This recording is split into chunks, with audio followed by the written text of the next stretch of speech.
Guess it helps if you hit the button there. Good morning, everybody, and welcome to KTZed Redemption, episode number 14, where it's always morning, even in the afternoon. I am your host, Jay Edgar, and I'm joined on the other side of the screen by the wonderful KTZed, just recovering from being sick as well. KTZed, how was your weekend? How was your week?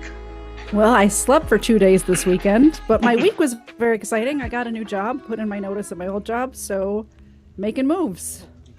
Making moves indeed. Man, it is it's looking up for a lot of people here. I'm off for the rest of this week too. I'm doing something to make some moves as well. And even if I'm not making a move, at least trying to get a side hustle going on because, you know, who can afford to live and fight inflation? Seriously. Truth. I just went out and got supplies to make chili and chicken broth and a couple of other just dry stuff today from the grocery store right before we got started. $60. Holy cow. For chili stuff? And chicken broth stuff. And that was getting the cheap shit too. Like I got the cheapest chicken like quarters that they had in the store, 10-pound bag for $5.99. Yeah, that's not bad. But still, just all the stuff there out the door. $60. I couldn't believe it. But hey, that's by inflation for you. Absolutely. So, yeah, we'll probably be talking just a bit about that. We've got a packed show coming up here today. I don't know if you were looking at some of the stuff here, including another topic that I added just this morning. I didn't even remember that we were going to be doing this when I started making the schedule this last night. But, oh, yeah, that's right. We got to talk about Whitmer today, too. I'm like, oh, add. Yeah, exciting. It is, yeah, and you are a resident court reporter, too, so I know that you're looking forward to getting into this kind of stuff. So I did a little deep dive into that one, that's for sure.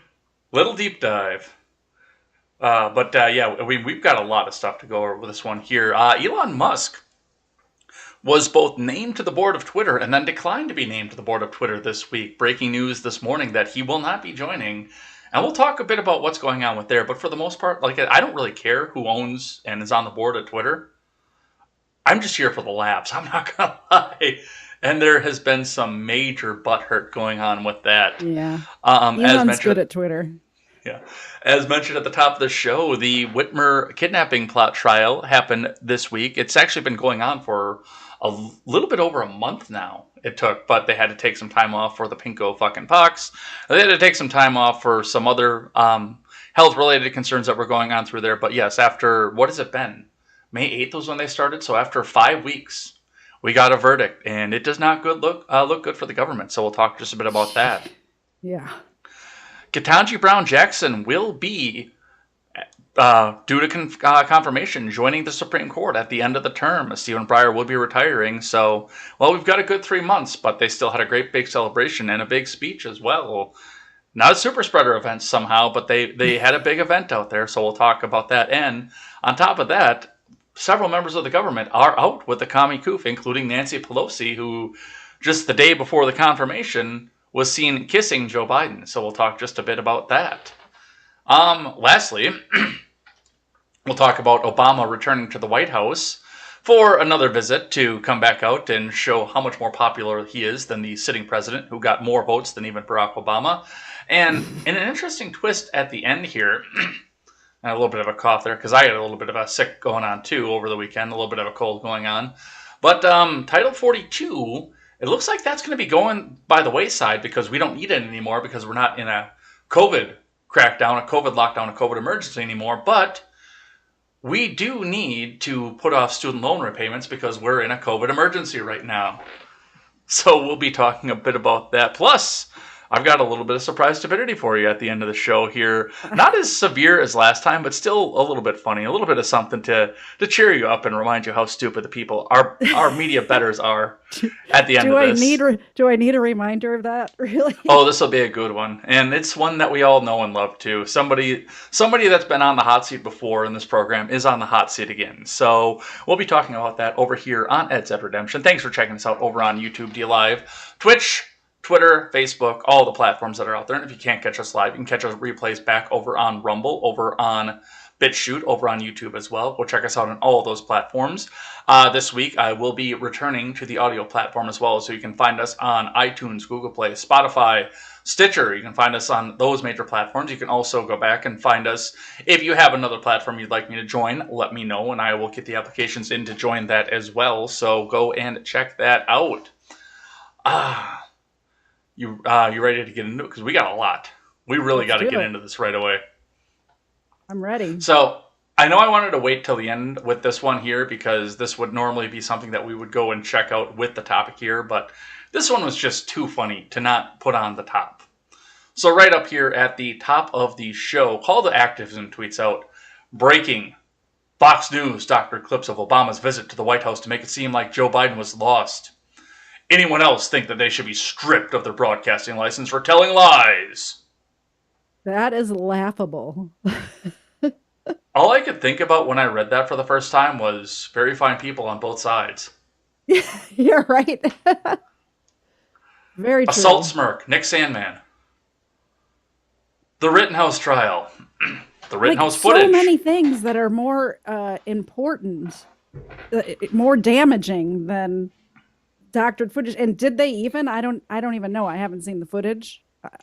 But Biden did look like he was lost. It looked like he had no friends at that thing. Well, and that was the hard part of it, because they're talking about the fact that they doctored the footage to make him look like he was a demented, bumbling old man. No shit, we already know that. Yeah, everybody knows that. We were making fun of the fact that literally people were cold shouldering him the whole time he was there. It's because Barack was there. Why would you want to talk to Biden if Barack's there? Well, we're over here correcting a part of the law that I made, and it's all me, and I did that, and that's why I'm here for correcting the law. Is Joe really running the show, or is it still mine? I don't know. Well, he did call Joe his vice president several times, if I remember correctly. At least once that I can recall, but I think a couple of times. Speaking of the Biden, who's running shit over there? Oh, we know who's running shit over there. Exactly. Speaking of the Biden administration, Pete Buttigieg got on the media circuit this week, and on two separate occasions was asked about the fact of whether or not, certain laws were going through here. And I actually I believe, have both of the clips. Yes, I do have both of the clips here. So he was both on The View, which, makes sense why he would be on The View. But he was on The View, and he was also on with Charlemagne the God this week, talking about various instances of what's going on there and what's happening with that. And Charlemagne got him a little bit too. So just looking at it from the Daily Wire, really? Pete Buttigieg apparently surprised to hear many black people are unhappy with Democrats. And let's watch. You do realize, Pete, a lot of black people feel like Democrats have kept no promises since they've been in office. I'm not getting sound. Yes. Hold on, let me fix that. Thanks. Because I did not set that up for you the way that I was supposed to. All right. Reverend Allen said that a million times. I'm sure he'll be pressing you about it. One example is Syracuse is another place. You got I-81, and the way to thrive on it could be a public park for everybody to with. And the infrastructure has to keep up. Hold on, I got to move it now because... Speed railroad system, I think, could... One of the biggest pieces of infrastructure legislation. That's going to directly impact us the most. All right. I got to start this over because of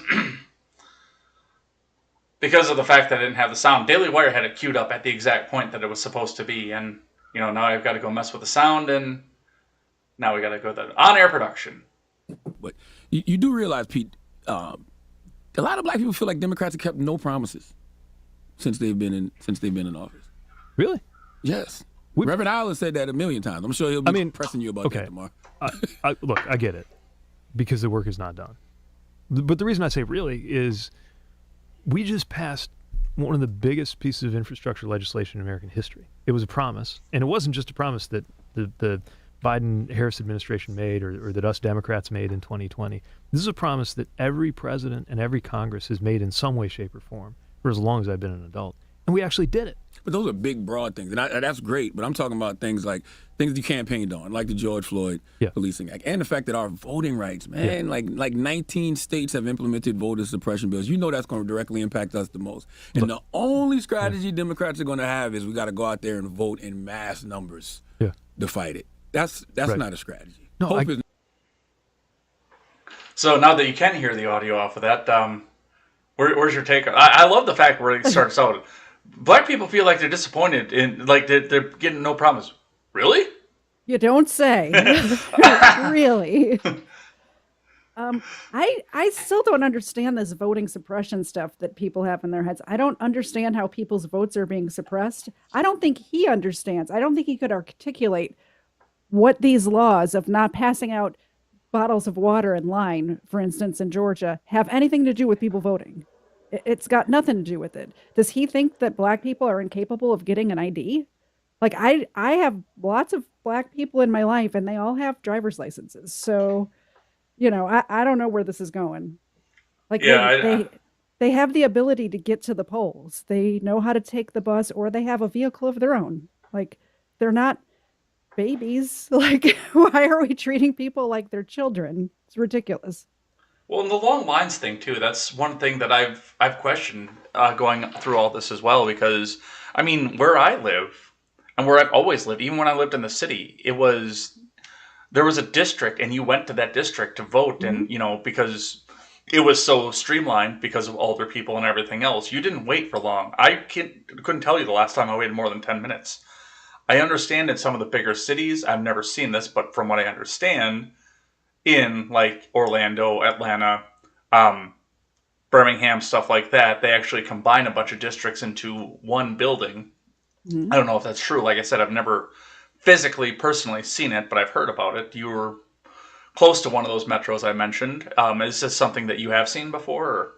I waited for a couple of hours, both in 2018, because we had a big, this was when Stacey Abrams won the governorship. And then also in 2020, it was like probably a couple hours. But when I first started voting, and I'm going to age myself here, you went and voted on the day of voting, and that's it. Now you have so many options. You could vote on a weekend. You could vote like for 2 weeks ahead of the election, any day you have off. Also, companies have to give you time off to vote. Like it's written into the law where you have to get time off to vote, whether it's paid or unpaid or whatever. I'm not sure. My company pays me, or the company I'm at now. I don't know about the new place, but I get paid for 2 hours, I want to say, on whatever day I'm going to go vote. So, there's really no excuses anymore for not voting. Yeah. But Buttigieg also went on The View and talked about the Don't Say Gay bill, or Don't Say Straight bill, or whatever you want to refer to it there. And first off, what the hell happened to Ana Navarro? But that's another story for another time. But let's listen to what he had to say about that. In my state of Florida, with the so-called "Don't Say Gay" law now, which he says will kill kids. Do you agree? And as a politician, because this strikes you as your husband is a teacher, yeah. You are obviously LGBTQ yourself, and you are now a parent. Yeah. So how do you feel about this? He's right. And I think every law ought to be judged for the effect it's going to have on real people in real life. And I get the political reasons why they're doing this. By the way, some of those political reasons is they don't have a plan on anything else, right? I mean, they don't have a plan on dealing with inflation or dealing with gas prices or dealing with the issue. And in my state of Florida. So much there. First of all, you know what kills more people? Abortion. So maybe we should get rid of that. Also, the numbers, the statistics don't change with suicide rates, whether children have access to hormones and surgeries and that sort of stuff. So how is this killing anybody? It's not. First of all, this Don't Say Gay bill is not. And that's not even in the bill. It's just like, don't tell kids about it. Like, and little kids, we talked about this last week. Like, don't, and it's, what was it, third graders or something like that? The whole thing is ridiculous. How on earth is this killing anybody? And then, so there was too much there. What was the last thing he said? Oh, well, they don't have a plan on anything else. Inflation and gas prices. Well, whose fault is that? We didn't have an issue with gas prices and inflation a year and a half ago. So, like, whose fault is that? Who should come up with the plan? I have a plan. Open up the pipeline. I almost cussed. I'm trying not to cuss on air. Open up the pipeline. That takes care of the gas prices.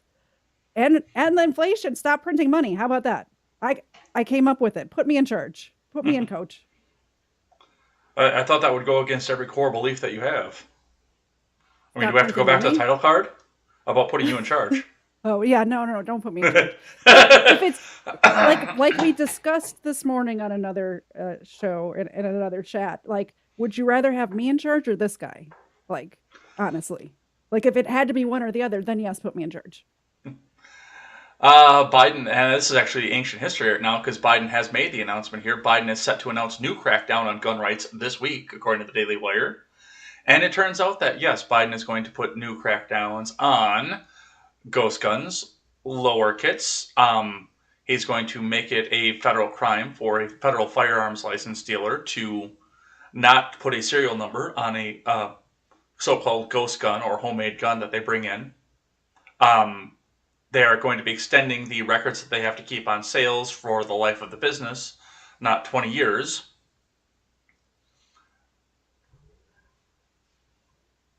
And it is all just, it's ghost gun stuff. And I looked into some of the stuff that was proposed off of this, and I said, this is already covered under law, federal law.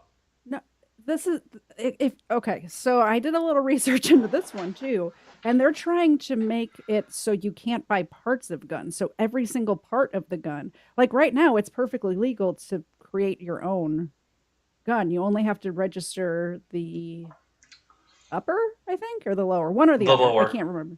Yeah. So, but now they're trying to make it so every single part of that gun has to be registered. So you can't even like 3D print or whatever. But the problem is not like crimes are not being committed with ghost guns. Crimes are being committed with guns that were stolen. We had an incident here in Georgia just this week where somebody went into a gun range, killed an elderly couple and their grandkid, and stole 40 guns.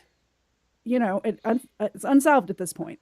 I could probably give you a description of who the suspects are. Let's not give Susan any bait here. This is where the crime is coming into it. It's not people who are gun enthusiasts who are making their own, making their own kits or, putting together their own things. Well, and like when we talked about the Sacramento shooting, they came out and they started talking about ghost guns right away. Yet the only gun that they recovered, they knew was stolen by the serial number on it. Yeah, and that's just because that guy was too much of a retard to scrape off the serial number on it. So that's what we see coming off of that. Let's grab one from KUTV, CBS 2. Democrat Tulsi Gabbard diverges from party, defends Florida parental rights bill. Reading on, former Democratic Congresswoman Tulsi Gabbard defended Florida's parental rights and education law Monday, diverging from her party's typical talking points. Let's listen. You may have seen in the news recently, or you may be a parent who's experienced how parental rights are under attack all across the country as the government tries to usurp parents' rights and responsibility to raise their own children. Now, we should all support the parental rights and education bill that recently passed in Florida, which very simply bans government and government schools from indoctrinating woke sexual values in our schools to a captive audience that is by law required to attend. But as I read the legislation, I got to tell you, I was shocked to learn that it only protects kids from kindergarten till third grade. Third grade? What about 12th grade? Or not at all? Now, government has no place in our personal lives. Government has no place in our bedrooms. Parents are the ones responsible for raising their kids and instilling in them a moral foundation, not the government. Now, the reality that we're facing in this country is our schools are failing. Nationally, 34% of students are below basic reading level in the fourth grade. 25% of high school graduates are functionally illiterate. Now, I'm confident that if our schools focused on educating our kids, teaching them the fundamentals, things like English, math, science, civics, history, we would see our literacy rates improve and set our young people up for success. They'll be thinking logically, thinking critically, and thinking for themselves. This is what our public schools should focus on. I know that was a longer clip, but She's not wrong. what did you think about that? I always like that Tulsi girl. I mean, even from when she was first running for president, among the Democratic, there was like what 20 of them, something like that. Out of all of those people, 25 by the end of it. Yeah, she was the only one that I could find anything I agreed with on. So, yeah, she's not wrong. It doesn't go far enough. That's what I first said when I read that bill. It's like, why are they even protesting this? This is insane. Yeah, and then it's funny to me too to look at this now and see Tulsi Gabbard. And functionally, economically, Tulsi Gabbard is communist. We'll put that right on the table. But she understands the social aspect of things, which I do enjoy of that. And I do remember when she had first dropped out, it was, when I was still hanging around with a lot of LP libertarians, where somebody had posted out there, well, just get in line and vote for this. Well, one of the statements that went along with it, get in line and vote for this, was, okay, libertarians, you're not going to get a candidate. You're not going to get anybody in. So put away your bongs, your Tulsi Gabbard posters. I'm like, dude, if LP knew what Tulsi Gabbard was all about economically, they wouldn't be supporting her. But yes, a lot of them do very much like her. Yeah. I mean, she's right on a number of things. And you cannot get that in a number of places. Yeah, exactly. Let's see. This one I actually had to dig locally for because no major news story, national news site covered this at all. But Hawley has introduced the PROTECT Act of 2022, which will toughen sentences for child porn offenders, and Dick Durbin got rid of it, ended it. So Hawley made this proposal to make a mandatory minimum sentence for child porn offenders of 5 years, federal mandatory minimum, no judicial discretion at all, and Dick Durbin blocked it. Jesus. I could see why these kind of laws are coming up right now after the whole debacle with this new Kenzie Brown Jackson, whatever her name is. With all of that, like she was giving people 18-month sentences for having child porn. It's insane.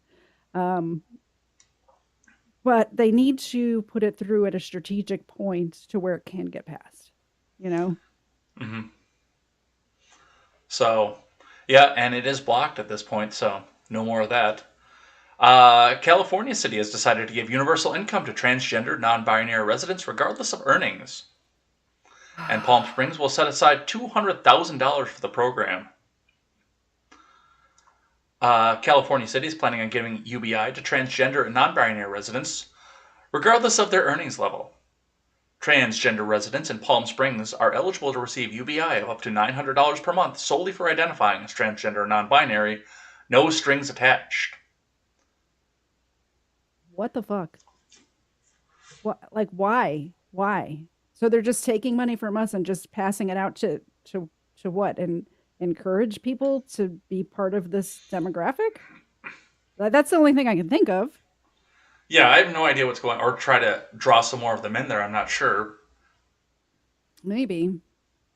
I mean, it's very easy to check a box somewhere if you get a paycheck for it and you don't care, And Fanning pointed out in the chat too that it's 20 people. There are 20 people in all of Palm Springs that are eligible for this. I bet once this goes through, there's going to be way more than 20 people who just decide to check that box. Maybe we'll get Miss Co, that freaky one that keeps coming up every time we talk about the Don't Say Gay bill. My preschool class and the new teacher says, oh, she's envy. That one. Good Lord. Yeah, I mean, if we could just get them all into one place, this seems like the place.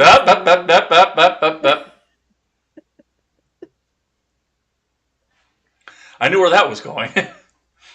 Just brainstorming. Why do they all keep doing this? Kamala Harris is the latest Dem politician photographed maskless with masked kids.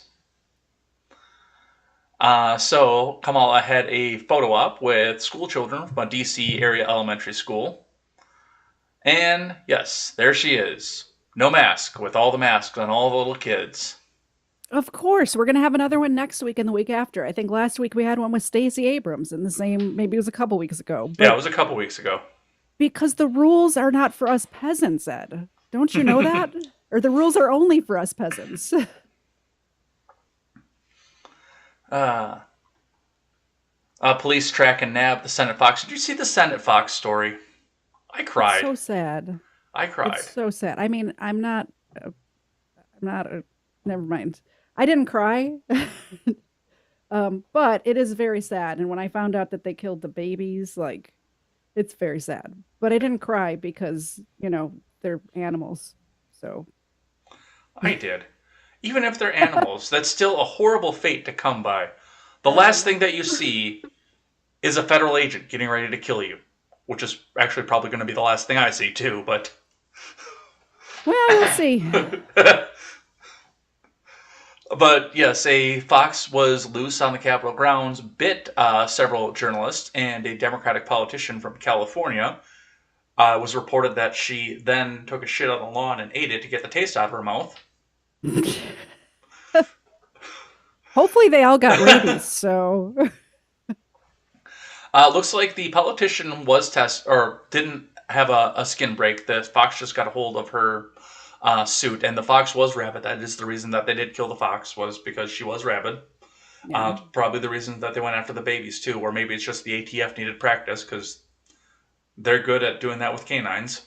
Oh yeah, they got to practice so that when they have to kill all those puppies. So yes, I am a little bit sad about this. Nobody should have to have the fate of having a federal agent be the last thing that they see. But there again, that's most likely going to be the last thing that I see. I think you'll be fine, but I guess time will tell, huh? So remember how Marjorie Taylor Greene called the Capitol Police the gazpacho? Mm-hmm. I think she was trying to say Gestapo, but she called them the gazpacho. Yeah. Well, she decided that she needed to call them. From Insider, Marjorie Taylor Greene says she reported Jimmy Kimmel to the Capitol Police for threat of violence after he made a Will Smith joke about her. Which I do believe that, the Capitol Police should have been called on this because, well, just listen to the joke. Somebody needs to pay for the fact that somebody was able to tell this bad joke. Let's listen. That are in the House, like Marjorie Taylor Greene. This woman, Klan mom, is especially upset with the 3 Republican senators who said they'll vote yes on Judge Ketanji Brown Jackson, who's nominated for the Supreme Court. She tweeted, Murkowski, Collins, and Romney are pro-pedophile. They just voted for KBJ. Wow, where is Will Smith when you really need him, huh? That joke was bad enough that it was criminal. I mean, I think it was a solid joke. But either way, whether it was a good joke or a bad joke, we don't need to be calling the police on jokes. What the hell? Why? Marjorie Taylor Greene, I saw her speak a couple of weeks ago, and I'm like, there's my girl. I don't think women should be in politics, but if they are, there's my girl. And then she goes and pulls this shit? What's happening? They're all stupid, and if you keep analyzing this stuff more and more, you will find it very hard to play team sports. I was very right-wing when I first turned on the webcam. And now I'm like, God, these people are stupid. I know. It's crazy. Let's see. A little bit of a white pill probably for you and a little bit of a black pill for the left in this country. Oklahoma has passed a bill to make performing abortions a felony. Reading from NBC, the State House passed a bill Tuesday that would make performing an abortion a felony, punishable by up to 10 years in prison. Kevin Stitt, a Republican, has said that he will sign any anti-abortion rights bill sent to him. If he signs this one, it will go into effect this summer. So, and this is everything. This is rape, incest. I believe life of the mother is actually included in this one too. So this is everything.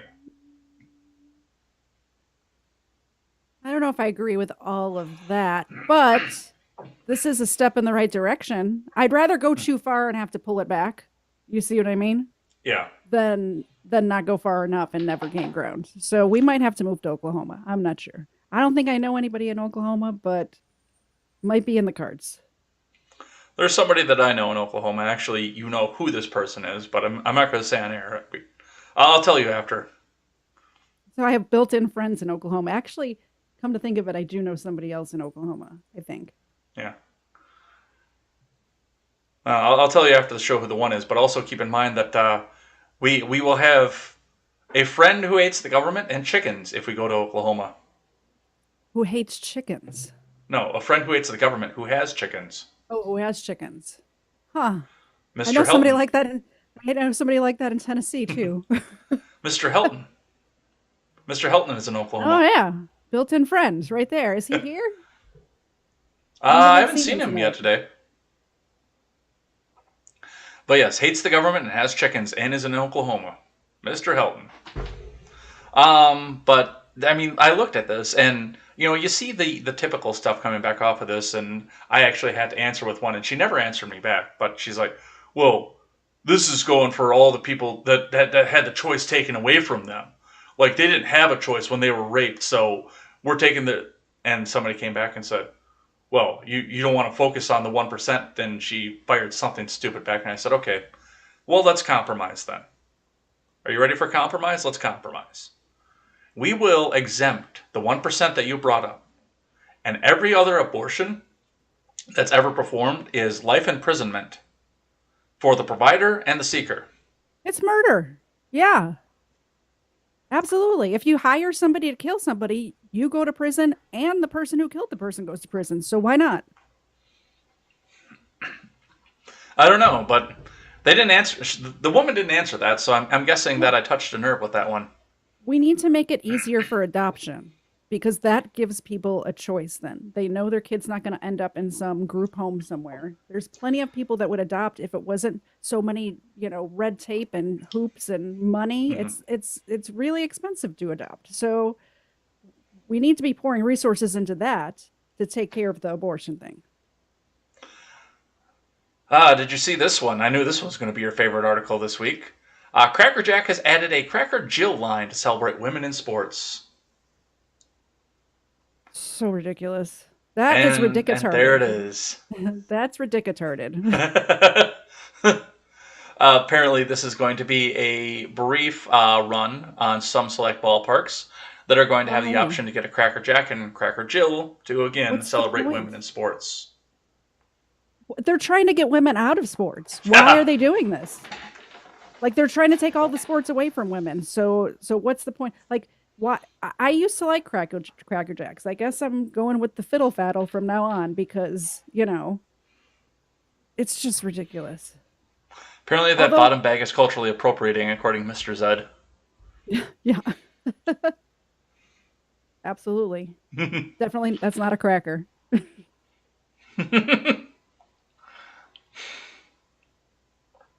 A little bit of Disney news for you. We got just a couple more, then we'll head into the main topics here.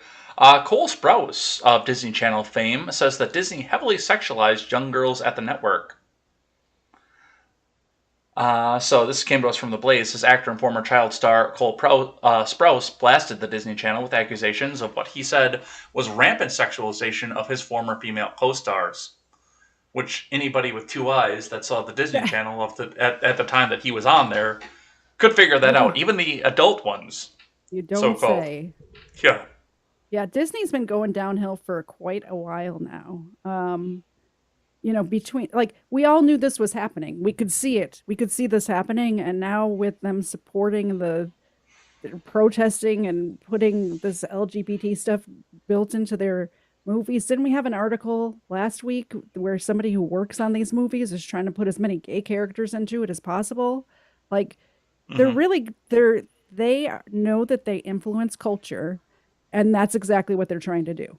I don't know if they influence culture anymore because they've taken a deep stock dive as people are canceling their Disney Plus. Oh yeah, and their parks are like empty right now. Yeah. Yeah. Why would you support this company anymore? I just don't understand why. Do you love Eeyore that much that you support? Like, you still going to support Disney? They used to make fun movies. Disney princesses, all of that. And then for the last 10 years, it's just been a steady decline. Well, and I did look back at this because, my sister pays for the Disney Plus, so I can watch the Disney Plus and not financially support Disney. Me too. So I can get away. I have a workaround for that. I kind of wanted to unlog in from my TV from the account that I have of a friend of mine and not watch it at all anyway. Well, I went back and just kind of looking at this because I thought it was always there, but I went and watched one of my favorite Disney Channel original movies from back when we first got Disney Channel in like 2000.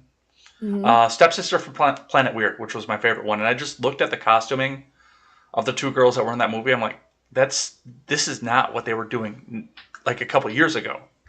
Yeah. These girls Yeah, were it's dressed sick. somewhat modestly, and especially Yeah. for being in SoCal, Yeah. because the movie took place in Southern California, and even for being in SoCal, they were still amazingly modestly dressed. They're trying to turn all of the United States into Sodom and Gomorrah at a fast track. But I mean, even there, I remember because I watched Zack and Cody. I enjoyed that show when it was new, but I still look back and look at what they did with, not so much the minors at that point. They were still shying away from that a little bit at that point, but like what they did with Ashley Tisdale, who never, even though her character was 16 on that show, never played a day on that show. The actress under the age of 21. Yeah. But still, you're trying to portray a 16-year-old in that kind of imagery. Exactly. Like, no. Exactly. Yeah, Ashley herself was never under the age of 21 when she was on that show, but their character was. It doesn't matter. The kids watching that don't know that. Yep. So there, and yeah, it's everywhere. And I mean, it's weird to see that too, coming from Cole Sprouse, who's now on Riverdale, which is still, I think, too sexualized for TV. But I don't make those decisions in the boardroom. I've never seen boardrooms. any of these shows you're talking about. I got curious about Riverdale because they were supposed to be making a dramatic version of the Archie comics, and it was not in what it was at all. They just happen to have the same names. Oh, gotcha. But yeah, there's that. Let's talk about Youngkin for just a second here. Governor Youngkin donating his first quarter salary to Virginia Law Enforcement Assistance Program. Reading here from WAVY, Governor Youngkin announced today that he will donate his salary from his first few months in office to the Virginia Law Enforcement Assistance Program, an organization helping police officers and first responders who have dealt with critical traumatic incidents while on duty or in their personal lives. This is great that he's doing this, but what's sad about this is that it even needs to be done at all. That our tax dollars are going towards the LGBT people in California, whatever that story is you told us. It's going towards these COVID checks they keep sending out. Like, it's going towards all this stuff that we don't need, yet we can't support police officers who've gone through traumatic incidents. Like, that's insane to me. Like, maybe, Governor, you should change the law so we reroute some of the money we're spending on buying homeless people's cell phones and we direct it towards this instead. Well, I'd be interested to see how that is changing in Virginia currently because, it's his first term into office where, for the last however long, the governor was deep, deep blue because of the D.C. influence. Yeah. So I wouldn't mind seeing something like that. I don't know what kind of programs like that they have in Virginia. I've been through there twice. Yeah. I don't know either, but it seems to me that I'm sure they could find some pork somewhere that redirected towards something like this. All right. And the last one, the only Ukraine story we have this week, impressively enough. I can't believe it. We've been all Ukraine all the time for a while now. From Politico, in the fight against Putin, the Senate unanimously approves a measure that once helped beat Hitler. That's right, we are going back to Lend-Lease. Oh my God. The Senate unanimously, and when the Senate does anything unanimously, by the way, worry. Red flags, for sure. The Senate unanimously passed major legislation late Wednesday to revive a World War II-era program, allowing President Biden to more efficiently send weapons and other supplies to Ukraine amid Russia's bloody invasion. Well, he's kind of sending them to Russia still, but indirectly. They just have to pry them off of the people that they kill. I mean, I don't know. I've seen a lot of Ukrainian tractors pulling away Russian tanks, so I'm not sure how it's going over there. But yes, it's going to be... senators quickly rallied behind the proposal, known as Lend-Lease. Ukraine's military proved it could fend off Russian troops, who have been shelling Ukraine cities and towns since late February. The Lend-Lease program, created during World War II, was seen as a game changer in the conflict. It allowed the U.S. to quickly resupply allies without the time-consuming procedural hurdles. So basically, it's just that they're sending weapons over there and like, okay, yeah, well, pay us back when you're done.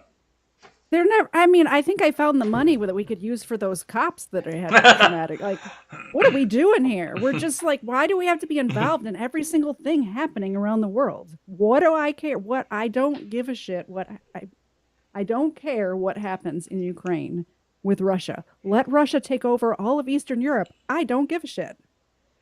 I just swore twice. Dang it, Ed.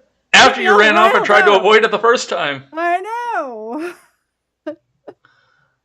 Just so getting all riled up with us spending money like this. Well, let's see who's in the chat for now, and then we'll go talk about Elon Musk, and we've got to stay on the clock for the rest of this. Okay. Sabini Toarana says SAIE. That's cool. That's a new name in here, but welcome. Thank you for that. Fanning is here. Good evening. Nailbender's looking around with the eyes. Fanning says, cheapest chicken, it rhymes. Does it? Nailbender laughed at the pinko pox. Nailbender says, we Michigan residents refer to as Dim Whitmer. Oh, did you see Nailbender got his GED? I did not see that. Yeah, we were arguing with somebody over on Twitter, and the person, bless his heart, came out and says, well, I see that you're this stupid. Congratulations on your GED.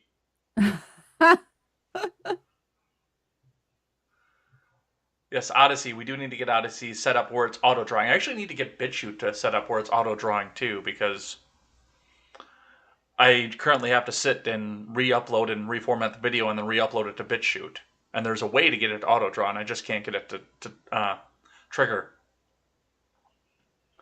Ron Helton is here. He says, I never thought I would see the day that mental illness would be embraced as normal. Shake my damn head. Hollywood, weird, sure, but the government, no. Mr. Behavior is here. Says, PP butt strikes again. Quest Fanning says, exactly, Katie. The people complaining don't have any suppression they can actually point to. Mr. Behavior says, the point is just don't talk to kids about sex. How hard is that? Apparently it's pretty hard. No pun intended. Fanning says the majority of those who have early transition later say they regretted it. Spartan is here with a DLive sticker that I can't see over on the Restream bot. When you have all those words in there like that, that's a sticker, but I can't see it unless I go over to DLive. I thought maybe he was having a stroke. Maybe. Maybe if I can scroll up far enough, I can see it. Yeah, I can see it. He's got an angry Apu. And another one that I can't see because the screen is too small. Rock Radio followed us too, by the way, while we're on. Thank you, Rock Radio. Mr. Zed is here, says Ghost Guns, another made-up product by Democrats to get the uneducated in an uproar. We need to stop placating their ignorance and stop saying ghost gun. Anyone who says ghost gun, slap them. Zena, get on the bed.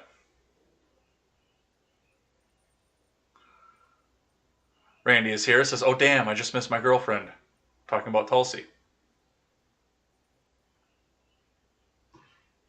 Fanning says she was a rising star in the party, vice chair. When she realized how much the higher-ups are evil, she saw how they did Bernie.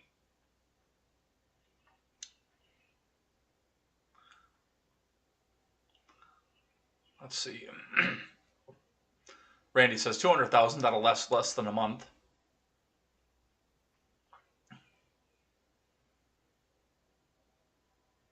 Spartan says slaves equals mask, masters equals no masks. This is the plan. Quest says the fox was doing the Lord's work. Yeah, absolutely. Quest says MTG is so uncultured she'd sent her gazpacho stoop for being cold. I do enjoy a good pun. Quest Fanning says, in Oklahoma. Mr. Behavior knows who it is, who the Oklahoman is. I think he knows who the other one is, too, actually. Spartan says, I love chickens. Community building time? Yes, absolutely. Seawall is here with the armored half-track, firing off flare rounds to acknowledge. Let's see.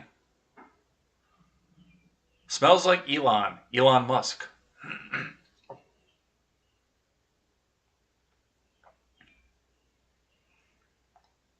Let's see. Ron says, I had to do a little yard work for about 20 minutes, but I'm back. Sully Blue is here, popping in on a drive home. Road soda and all. And then he threw a sticker party for us. Nice. Ron Helton says, all gun laws and regulations are illegal. You know the deal. Tyranny and treason are running amok. And we will check back in with the rest of the live chat here, but we have got to go and talk about Elon Musk. That'll be a fun one. I'm glad Ron's here. I missed him. So Elon Musk, this past week, we talked about it on Monday, bought a 9.2% share of Twitter over the weekend, last weekend. So we talked about that right away on Monday, wondering what it was that he could do with that big of a share. Well, we got this tweet almost immediately after that. Get that back up on the screen. Oops, wrong scene. This came from Parag Agrawal, who is the current CEO of Twitter, saying, I'm excited to share that we're appointing Elon Musk to our board. Through conversations with Elon in recent weeks, it became clear to us that he would bring great value to our board. So, and this was happening like right after we got off air last night. Some of the things that came about with this, and some of the things that changed about this as well, was it was revealed that there was a deal that was made with Elon Musk where if he was made a part of the board, then he would be capped on the amount of stock that he could own in the company. Currently, board members are capped at 14.9%. So, I mean, that wasn't just a rule that they made for Elon. That's actually a rule that Twitter has for their board. Yeah. No member of Twitter, the board of directors, can have any more than 14.9% stock in the company at any one time, whether it be by personal ownership or participation in a hedge fund. So this wasn't just some rule that they slapped onto this to go, but yeah, they came out and they offered him. They reached out their hand, they offered him, and persistent to a background check, and persistent to an agreement by him that he would do everything on the board that was in the best financial interest of the company, which I don't see anybody on the board doing anything that's in the good financial interest of the company, but pursuant to an agreement that he would do whatever was in the best financial interest of the company, if he was on the board, he was going to be getting a seat on the board. And breaking this morning, he has turned down the position. He is not going to be on the board of Twitter. It's because he wants more stock. But his tweets in the meantime were very fun. They were very fun indeed. I had this one queued up here before he had declined the position, telling us that Twitter's next board meeting is going to be lit.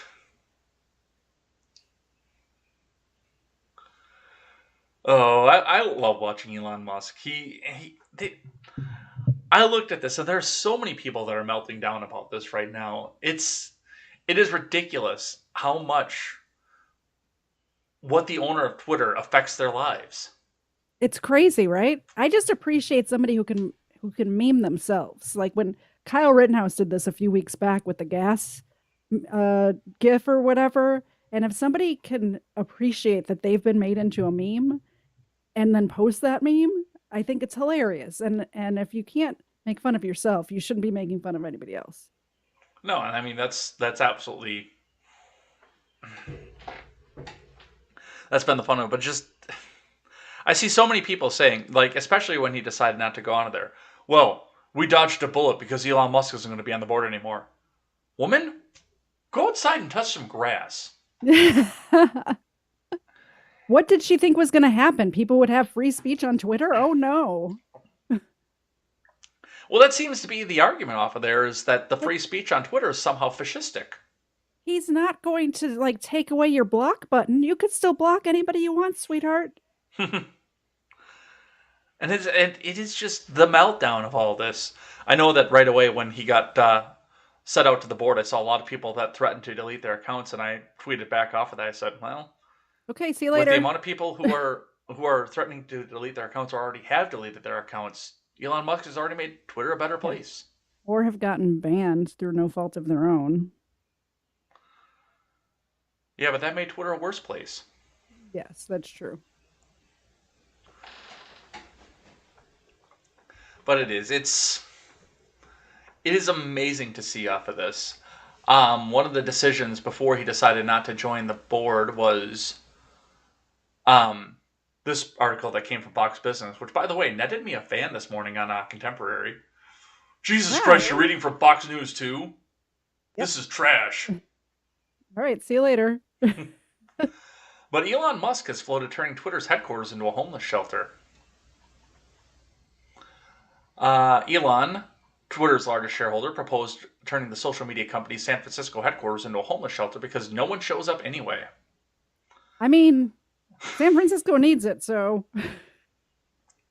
Well, and that's one of the things that goes along with it. I mean, for the most part, most everybody is working from home. Yeah. So even if they did have to go into a board meeting, I mean, how big is Twitter's HQ in San Francisco? I have actually no idea. I mean, is it a regular office building? Is it a major campus? I would think that even before the COVID, it would have to have been a major campus. Yeah, I'm sure it's probably a large facility. Because they're platforming the world, legitimately. Mm-hmm. Every fascistic leader in the Middle East is on there. Yeah. Every person who posts murder videos from ISIS is on there. People who posted stuff from Hunter Biden's laptop is on there. The last president of the United States isn't on there, obviously, because he's the most dangerous at all. He told people to go home with peace in their hearts. Of course. So he's not on there, but almost everybody else is. Musk also floated the idea of taking the W out of Twitter, turning it into Titter. He likes to do a little trolling. He does, and that's been the best of this. Yeah. I mean, it's the best we got since Trump got kicked off. Well, and that actually was going to be the next question I was going to ask you is, what do you think that him being on the board would have done if he'd have been on the board? I mean, could we have seen Trump back? Is this going to be a slap to Truth Social, or? I don't know how many people are on their board, but I don't think his one vote on this particular board would have made very much of a difference at all. What he needs to do is just keep buying that stock and just do a hostile takeover. Which that's what I wonder if that's going to be, because now he's not capped at the 14.9%. Exactly. He can go out and buy as much as they want. I guess there's like $88 billion worth of unclaimed stock in Twitter right now. Yeah. I would not be purchasing Twitter stock, but I don't have enough to become owner of Twitter, so. But Elon does. Well, what was it? Another guy came out and he was talking about this too, talking about the fact that there was $88 billion worth of unclaimed stock. And he says, well, I'm going to go out and buy as much stock as I can to keep it out of Elon's hands. And I looked at that and I'm like, that's going to do nothing. Yeah, but that's one share, because if you're coming out here and you're concerned about who owns Twitter, I'm guessing you can't afford to lose more than $50. Yeah, exactly. So I might have been a little bit of an asshole about that one. You're not wrong. So that's what we're seeing off of this. One of the other things that came from this was this tweet that I found also entertaining and also trolly here. This comes from Lulu Cheng Meservi, who is VP of Comms at Substack, saying, Substack is hiring. If you're a Twitter employee who's considering resigning because you're worried about Elon Musk pushing for less regulated speech, please do not come to work here. Perfect tweet. This woman has made the perfect tweet. So that's what we're seeing off there. And for everybody else, we really are hiring. Join a talented, determined, passionate, motley team of all backgrounds and beliefs. We debate respectfully, execute maniacally, and live to serve writers and podcasters. I like it. I've thought about actually making a Substack myself. I'm obviously not going to go work for Substack because I don't have the engineering experience or talent to do It what they they're do. not just hiring engineers. They are probably hiring for lots of positions, some of which you're probably qualified for. Like sales or something would be what I would be able to do, but Yeah. yeah, I cannot program. I did not learn to. Well, You can't say that on learn to YouTube. code. Learn to code. So, that is something, especially again, if you're a software engineer, that would be one to look into off of that, but just not if you're pissed off at Twitter for letting Elon Musk buy 14.9 or 9.2% of your company. Yeah. Do you think that he would buy in 51% and shut it down? I don't think he'd shut it down. I think if that happened, Trump would get his account back. I think everybody who's ever been banned would get their account back. So it'd be like the Jubilees period on Stephen Jubilee. Ingram's. Yes, It would be Jubilee for Twitter. Could you imagine people like I've only had one account, but imagine people who've had all of these accounts banned, just all of a sudden they get like 20 accounts back. Yeah. So that's what's going on over on the Twitter side, and just I knew this was more than a lightning round topic, but I knew this was less than a main topic, so Yeah. we had some fun with that. That didn't need to be a huge topic. What else do we have on the stack for the week? Let's look at the Whitmer trial, and then we'll do the Whitmer trial. Then we'll do some live chat off of this and we'll talk about some of the stuff that happened with January 6th too, because I think the two are related. I know that a lot of people are trying to especially conflate the two. But we will start with the Associated Press for the morning, saying that the Whitmer kidnap plot, 2 men acquitted, hung jury for 2 more. Hold on, usually when I read directly from the article, I have it up on the screen. I didn't have it this time. So this comes to us from the Associated Press, as mentioned. A jury on Friday acquitted 2 men of all charges in a plot to kidnap Michigan Governor Gretchen Whitmer, but couldn't reach verdicts against the 2 alleged leaders, a stunning defeat for the government after a weeks-long trial that centered on a remarkable FBI sting operation just before the 2020 election. And I mean, right in there, just right in that wording, you can already hear entrapment at some point. Definitely. Whitmer did not immediately comment on the outcome, though her chief of staff was critical, saying Americans are living through the normalization of political violence. And we'll talk about some of the reactions here, but you are our resident court reporter, so you've probably paid a lot more attention to this. So tell us what we need to know about this particular one. Well, two defendants also pled guilty to lesser charges to testify against these people, and they still got let off. So how bad was this case that the jury looked at all the facts and they still didn't get convicted? And I think the 2 that had the mistrials will also, I mean, it depends on the jury, obviously. You never know for sure. But this was quite obviously a case of entrapment. This would have never happened. None of this would have ever happened if the FBI didn't make it happen.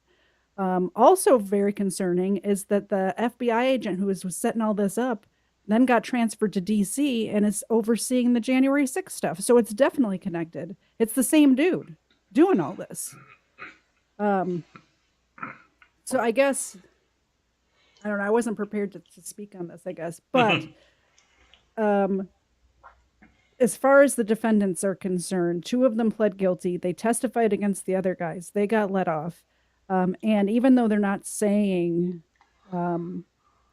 because it was, what's the word I'm looking for? They're not specifically saying in these news articles that the FBI has set this up. The FBI definitely set this up, and there's no way to see it any other way. And also the judge was just so favorable to the prosecution side. They were suppressing some evidence that really showed the FBI making moves and some of these people trying to get out of all this. And I don't know if I'm making any sense here. I have it all in my brain. It's just hard for me to articulate sometimes. But the judge was very pro prosecution in this case, and they still couldn't get a conviction. So it just goes to show how much or how what a lack of a case they had in this. Like they showed up to buy the the bombs, and without even the money for the bombs. And that's when they all got arrested. It's crazy. They didn't do anything. Yeah. Well, and I looked at some of the articles that went over this stuff, and really honestly, when like the news media is bragging about the fact that they sent somebody in there to go put these people off, and when they talked about, I think it was Chris Gibbons was the agent, the key agent that was working with them, talking about the fact, oh, well, this is a guy with military training, and he was every wet dream for every militiaman to come out here who are usually not trained. Like, really? You're bragging about the fact you sent somebody in there that they couldn't say no to. Yeah, exactly. It was the FBI's idea to set this kidnapping up. Let's just put it that way. They came up with the idea, and they actively recruited people. And when some of the people that they had recruited started dropping out, because as soon as they started talking kidnapping or anything illegal, people are like, oh, no, I'm out. And then they actively recruited other people. Yeah. To fill those spots. Well, I mean, how is this different from the Ray Epps thing? I know that, Congress told us that Ray Epps had absolutely nothing to do with any of this, but when he's standing out there in the middle saying, we've got to go into the Capitol, and, Fed, coming out of the crowd. What's crazy is, I think it was Baked Alaska's video that was on, but people immediately started saying Fed. Like, they saw right through it. People are not dumb. You know what I mean? But I don't think word got around, because that happened the night before. It happened on January 5th, and I don't think word had gotten out that was happening in time for people to just back off. Well, a lot of what's come out of this we'll go back to the Michigan thing for a moment, is just the idea of how the people who were so in favor of these people going to prison for the rest of their lives view the justice system right now. I've got this tweet here from Elifair Burke, who is a blue check, obviously. Let me get this up here. Elifair Burke is a New York Times bestselling author and criminal law professor, proud wife of a veteran. New book is Find Me, in stores now, published in the UK as The Girl She Was. But she tweets out, we need to rethink jury selection assumptions, given the state of our country. Being uninformed about an alleged kidnap plot against your governor and or apolitical does in fact reflect a form of bias. That is a terrifying sentence. Yeah, it is. So she wants people on the jury who already have their minds made up. Yeah. That's insane. So the people that didn't know anything about it, that heard all the evidence, decided that these people were entrapped by the government. Like, obviously she's the one that's brainwashed, by the media. Yeah, when you can come out and openly say that, yes, being an impartial juror is a form of bias, that's terrifying in and of itself. Yeah, absolutely. One of the replies that came into that one that says, this will embolden many a knucklehead to try something on a politician in the near future. But that's not what happened. These people have no idea what happened. They think that this actually happened, that the governor's life was actually in danger. Like, that, it's a story. It was made up. Like, none of this ever happened. But so much of this rests on this. And, a part of the reason that I wanted to talk about this in conjunction with some of the acquittals that are happening on the January 6th side I would have set this out as a separate main topic, except for this piece that came. It was an op-ed that came from NBC. I found it over the weekend here. It is from Think, Opinion, Analysis, and Essays. The dangerous message sent by the Governor Whitmer kidnapping verdict. And I don't usually do verbatim when we're talking main topics, but I want to do this one verbatim just so you can hear some of the desperation in this woman's voice. This is from Nina Burley, author of Virus Vaccinations at the CDC and the Hijacking of America's Response to the Pandemic. So this is a completely impartial person.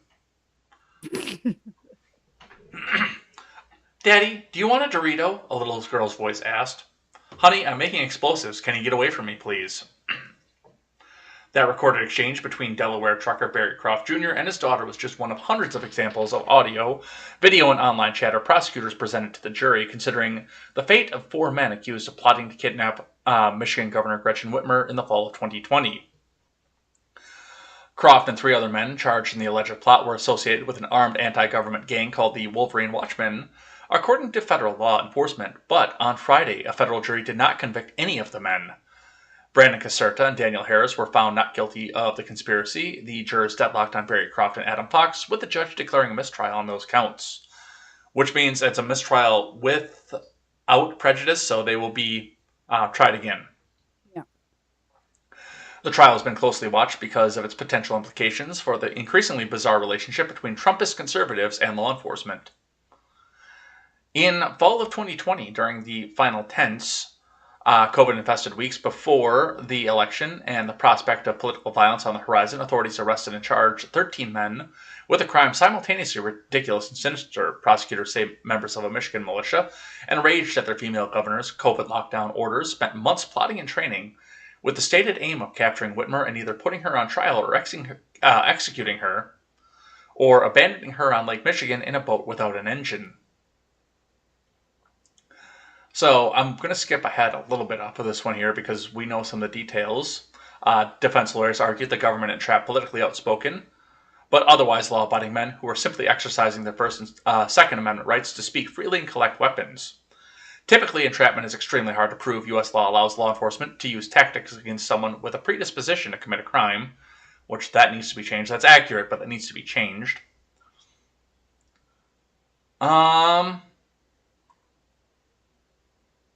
Where's the part that I want to get to?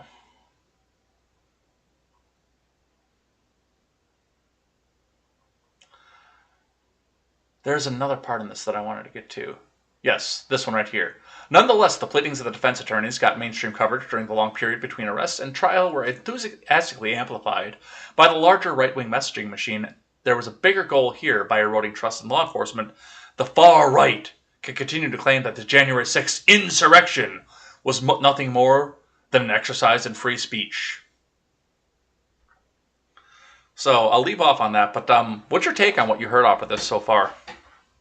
I don't think any crimes were committed other than by the FBI agents and their or like the people that they recruited, people who were working for the FBI, maybe not even agents. Those are the only people that committed crimes here.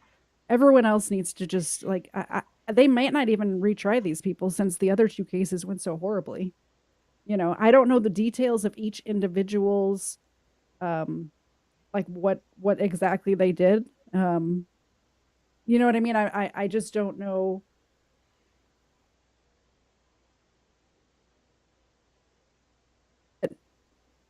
Whitmer was never in danger. No explosives were ever purchased.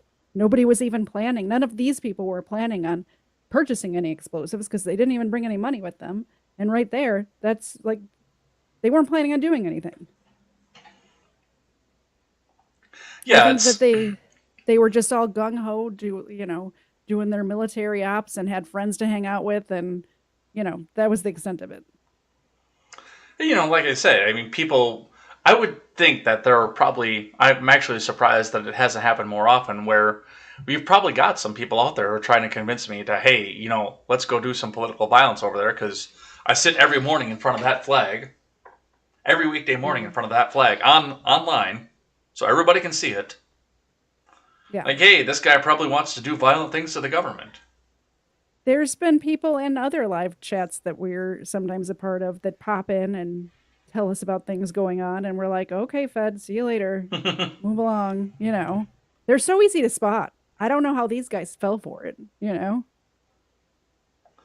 Well, from what I understand, they're not particularly bright, and even the FBI agent who was sent into it, well, not the agent, I guess he was an informant, but sent in to infiltrate off of this said, well, yeah, we're codenaming this guy who is supposedly the leader of all this BH, or Bonehead. Yeah. So, yeah, I don't think that they were particularly bright. It makes sense. But I don't think they particularly committed any crimes either. Speaking of January 6th, some changing in the tides of what's happening over there. Starting with this one story, and I'm actually going to read from the Washington Post. Judge acquits a man of misdemeanors in the Capitol riot trial. So this is all following the story of Trevor McFadden, who is a Trump-appointed judge, which, I mean, of course, that's going to get latched on by the mainstream news right away, of the fact that he has, on a bench trial, acquitted this gentleman, New Mexico man named, what was it? Matthew Martin, on the fact that it was presumably seen that he was waved into the Capitol. Yeah. In fact, it showed the video they showed in the trial showed Martin patting the Capitol police officer on the shoulder as if to say thank you. Well, and here's the thing: as much of the area that was like gone into on that day is area that's normally open to the public. If the proceedings that were happening were not going on at the time, it's normally open to the public. So I can see why this person was, all the charges were dismissed for this particular person. Now, people that went a step further and stole the, Nancy Pelosi's, whatever. People that went further than that, I can see like a crime was committed. I'm not gonna I'm not gonna be an apologist for those people, but people just went in and walked around in the areas that are usually open to the public to go in and walk around in. If they were waved in by the Capitol Police, they did nothing wrong. No, and that seems to be a lot of the story off of this. And I mean, even people that we know that were there are probably gonna, especially if they turn around and say "fuck your plea deal," which I think that they should at this point. I don't think they're allowed to do that. Well, I know it looks like That one of ship them has is. sailed. I know one of them is going to be backing out of his plea deal here. That's part of the reason I said this, and that was reported by NBC, that one of the men charged in the riot, who is not all the way through his trial, has backed out of his plea deal, and he wants to go for the bench trial, just like this other guy did.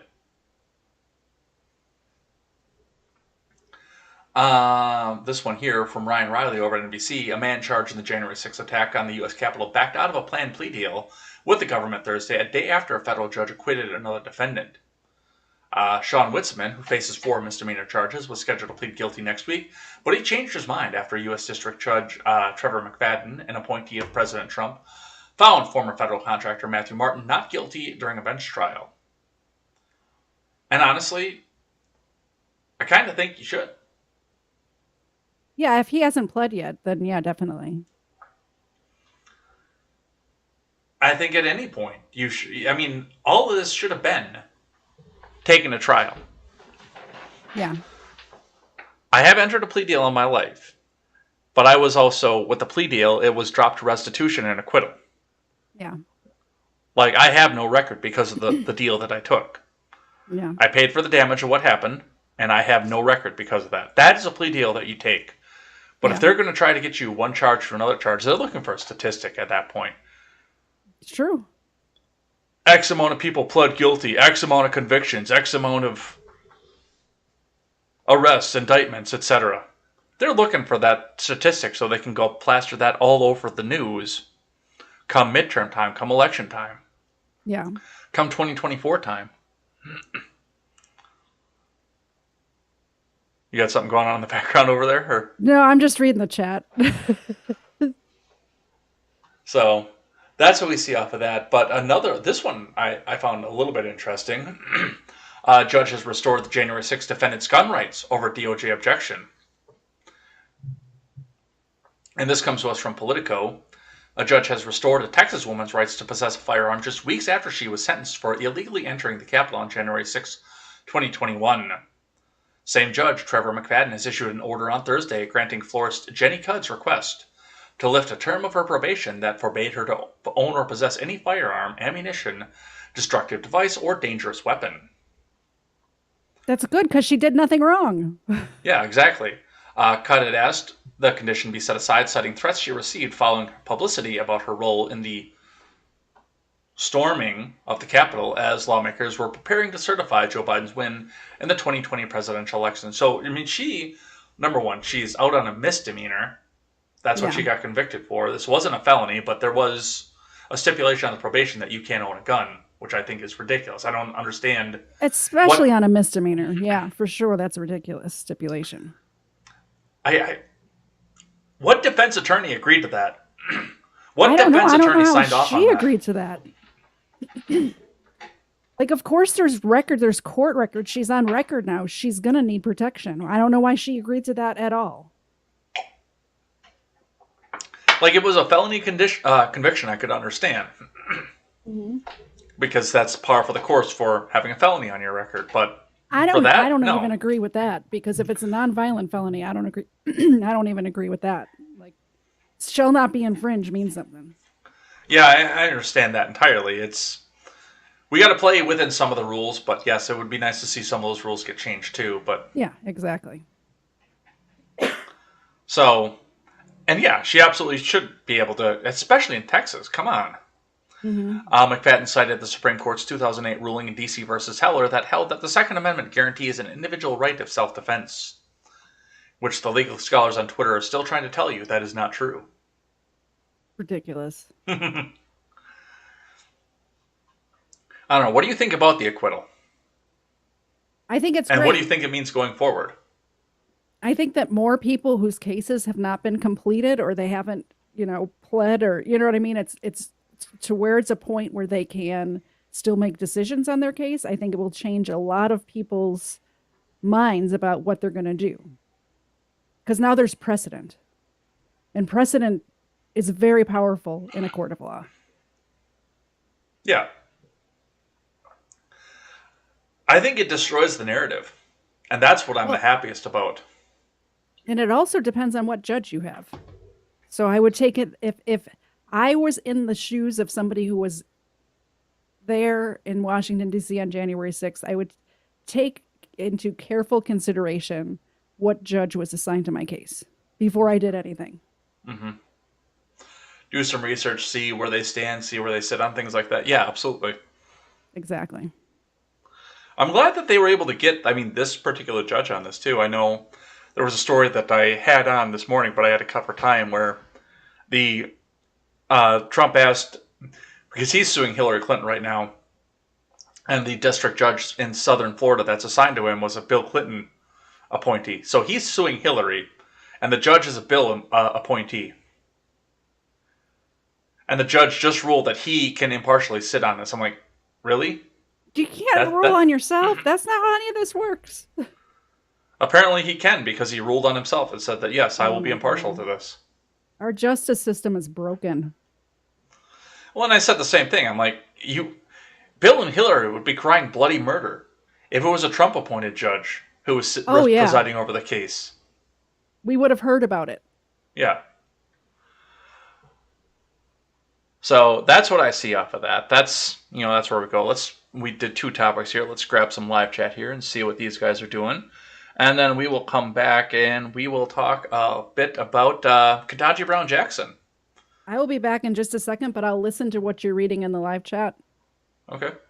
I'll be back. Let me see where we left off.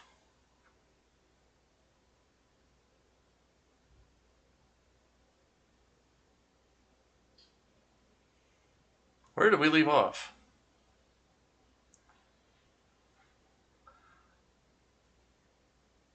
Let's see. Ron Helton says, all gun laws and regulations are illegal. You know the deal. Tyranny and treason are running amok. Yeah, we saw that. I'm not sure what's going on with the sticker that Spartan put up, but it extends beyond the cell of what he's doing over there. Sully Blue says, what do you think? Taco Bell or breakfast for dinner? I can't do breakfast for dinner because my OCD won't allow it. So I would go Taco Bell. If it was me and I was in that decision, I don't know why. Ever since I had the heroin addict holed up in my house, I can't do breakfast for dinner anymore because my mind looks at them and is like, you can't do this.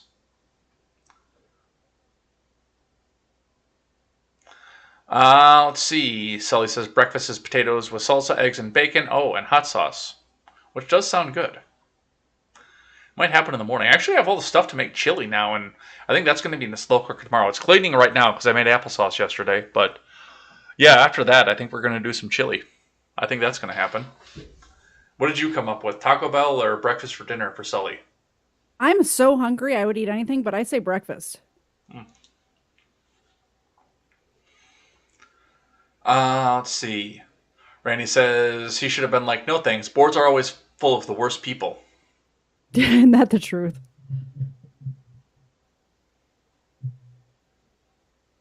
Oh, that's right. Mr. Behavior used to live down in San Francisco area, so he's probably seen the Twitter headquarters. I know where he lived, and it wasn't SF proper, but he was in that area. And yeah, he's probably seen that. It's downtown on Market Street, he says. And it's literally a whole block. And they have a shopping center in there. Yeah, that would be a perfect homeless shelter. Spartan says homeless will be posting pictures of poo on Twitter 24/7.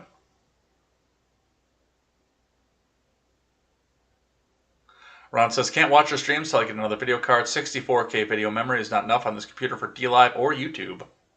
Oh, no. I think he's watching on his TV, though.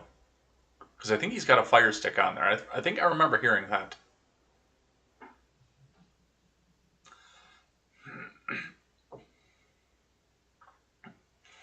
Spartan says if he was a billionaire, he'd buy DLive. I actually might do that, too. I think that'd be a nice acquisition. Yeah.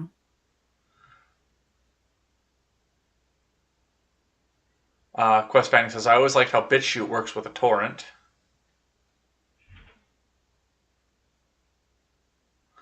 Mr. Zed and Ron Helton are talking about a landline.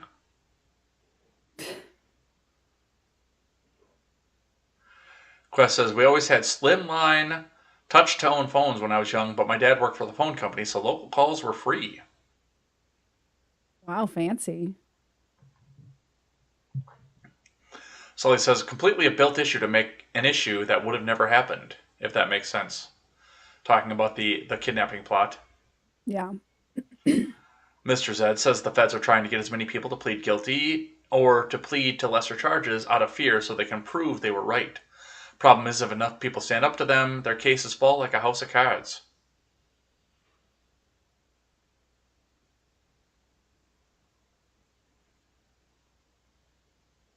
Mr. Zed says, I have a Southern Belle in my front yard that I will be taking with me when we move. Apparently I missed that somehow.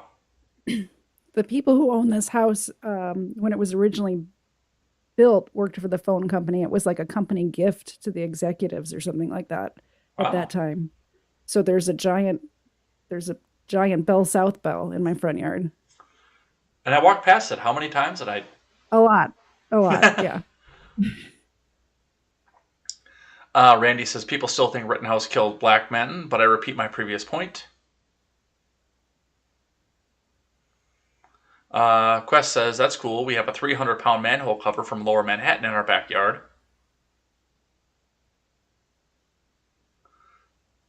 Randy says, what is the name of this website? I saw the word think, but that can't be right. That was NBC's op-ed page. And it is think, yes. Quest says, doesn't Widmer sound like Widowmaker?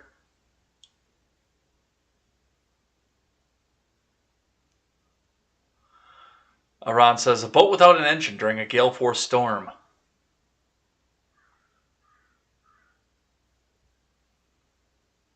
Let's see. Life to the Max is here. Ahoy, friendies. Mr. Zed says, so our government and feds are targeting those in our society with low IQs and are arresting them on trumped-up charges, all while calling them degrading intellectual names. Yes, just like always. Apparently you look remarkably well rested. It's because I slept for 2 days. And I have a makeup on that's called well rested.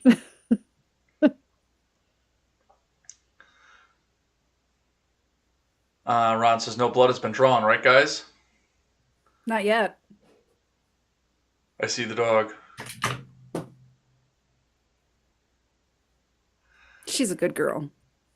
Sully says, too late, bacon is fried and potatoes with salsa are on. Sounds delicious. All right. Let's talk about Ketanji Brown Jackson. I know, you're thrilled about this one. I'm so happy that it's all over, and this is probably the last time we're going to have to talk about her until that other guy retires, and then we can have like a little, she could just be in the fast, be like beginning, and then we're done with her. Well, I'm going to start with the speech that she gave because I think that's the approach. And it's a short speech. Okay. It's not like a Joe Biden speech that's extended by 40 minutes because he has to stammer and figure out where he was 17 times for the speech. But let's listen to her remarks off of this first. Okay. Give the CNN video a second to load back up. Their video hoster is not as good as... To be sure, I have worked hard to get to this point in my career, and I have now achieved something far beyond anything my grandparents could have possibly ever imagined. But no one does this on their own. The path was cleared for me so that I might rise to this occasion. And in the poetic words of Dr. Maya Angelou, I do so now while bringing the gifts my ancestors gave.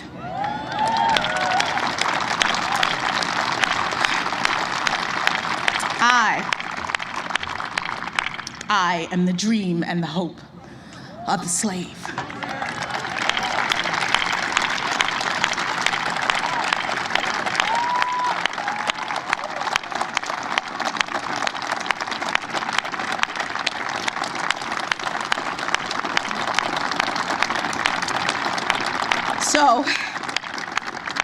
So as I take on this new role, I strongly believe that this is a moment in which all Americans can take great pride. We have come a long way toward perfecting our union. In my family, it took just one generation to go from segregation to the Supreme Court of the United States.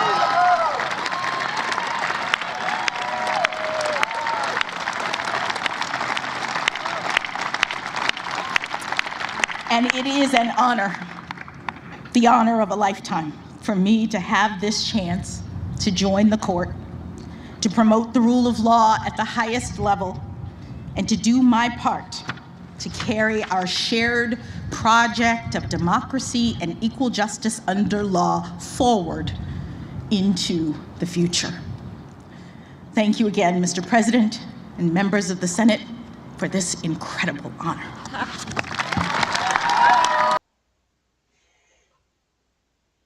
It would have been a better speech if she said what a woman was. Just saying. So, she has been confirmed. Judge Ketanji Brown Jackson, coming up in October, will be known as Justice Ketanji Brown Jackson. Upon the retirement of Stephen Breyer, Jackson faced a vote of 53-47 for confirmation, with Romney, Collins, and Murkowski all joining all Democrats in lockstep to secure her vote, to secure her confirmation. Yeah. I mean, I know you and I have both been saying from the start of this thing that she's probably the most qualified of the candidates with the correct skin color and, ovaries. And I'm glad we just finally got it over with. Like it could have been way worse. Let's just put it that way. It could have been way worse. Well, I don't know anymore because, we look back at judicial record. We look back at pedigree, obviously, and that seems to be the thing that the left comes back to join about. And we've had the conversation about the kiddie porn. But at the very last moments of the confirmation hearings of the job interview, so-called, as I've called it here, this story came up, and I'm not going to lie, this actually made me question my judgment off of this here entirely. I mean, this maybe changed some of my thoughts off of this. The Blaze reports, Supreme Court nominee Ketanji Brown Jackson writes, I do not hold a position on whether individuals possess natural rights. Reading on, Judge Ketanji Brown Jackson, who will almost certainly be confirmed, this was pre-confirmation obviously, to serve on the U.S. Supreme Court, said that she does not have a position on whether people have natural rights. I do not hold a position on whether individuals possess natural rights, the jurist wrote in response to a written question from Ted Cruz of Texas. Jackson pointed to the Declaration of Independence when she was asked to explain, in your words, the theory prevalent among members of the Founding Fathers generation that humans possess natural rights or that are inherent or inalienable. Jackson wrote that the theory that humans possess inherent or inalienable rights is reflected on the Declaration of Independence, which states, "We hold these truths to be self-evident, that all men are created equal, that they are endowed by their Creator with certain unalienable rights, that among those are life, liberty, and the pursuit of happiness." Regarding Jackson's lack of a position about the issue of whether individuals have natural rights, Mike Johnson of Louisiana tweeted, "Ketanji Brown Jackson denies the first self-evident truth of America." And I wanted to see what your take was on this, because if I didn't know this earlier, this would have changed my entire opinion of the whole thing. Well, she has to say that. And the reason she has to say that is because otherwise, how do you justify being pro-choice? If people don't have the right to life, how do you justify being pro-choice? There's no way to. So, I mean, I don't think this is new. I just don't think this is news. I think that they all believe this. And she just said the quiet part out loud.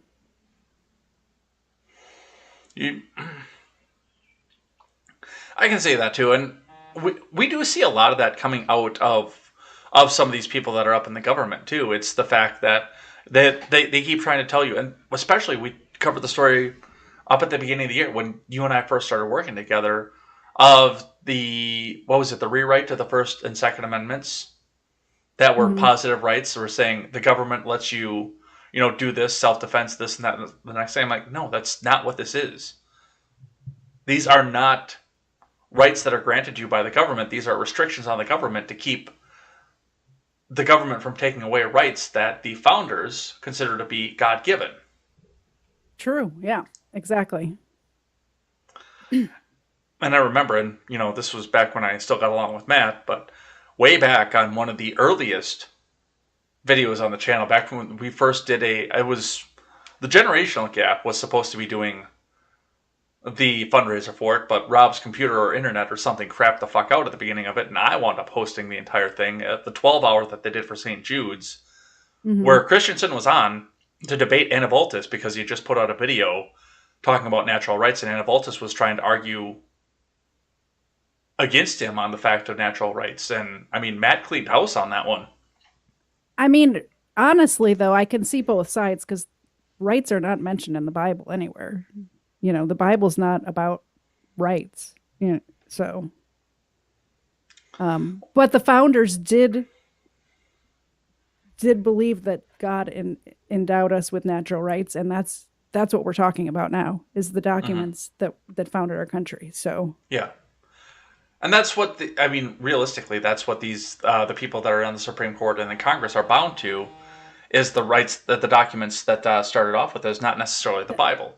That's what they're supposed to be bound to. That's not what they're bound to. And it hasn't been that way in a long time. Fair point. Fair point. I'll grant you that one. But yes, that is what they're supposed to be bound to. And I mean, some of these Moloch worshipers in the government aren't even bound to the Bible at this point. Of course they're not. I mean, I can't think of anyone who is that's in the government. A little bit of obvious here. I want to listen to what Lindsey Graham had to say, mostly because I want to make fun of Lindsey Graham, telling him about what would happen if Jackson would have come forward in a position where it was Republican-controlled Senate. And you know how I feel about Lindsey Graham. Yeah. Are you proud of me, McCain, yet? Will you let me be the pitcher for once? God. If we get back the Senate and we're in charge of this body and there's judicial openings, we will talk to our colleagues on the other side. But if we're in charge, she would not have been before this committee. You would have had somebody more moderate than this.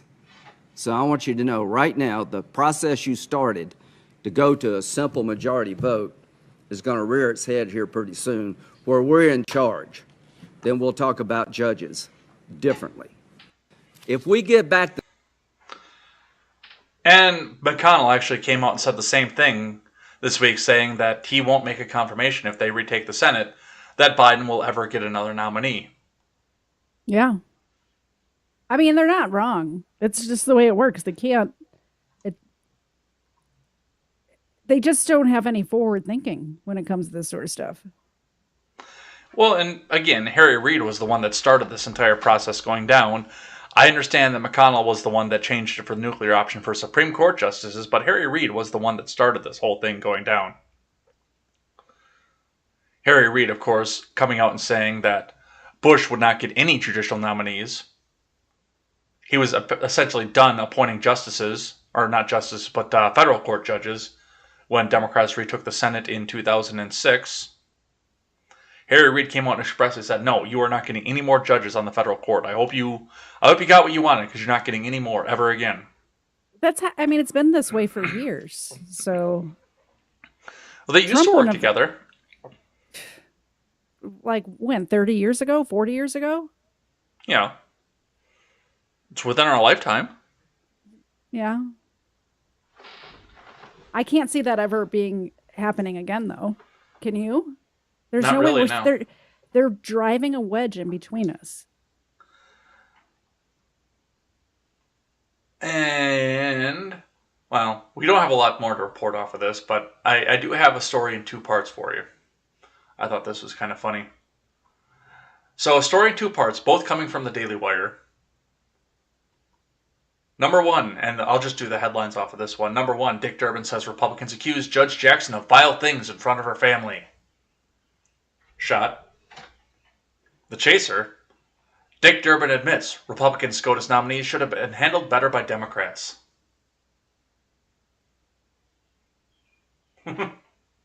Yeah. Shot Chaser. And there were 2 days separating these 2 articles, so there were 2 days separating this opinion from Dick Durbin. I saw that first one. Go ahead.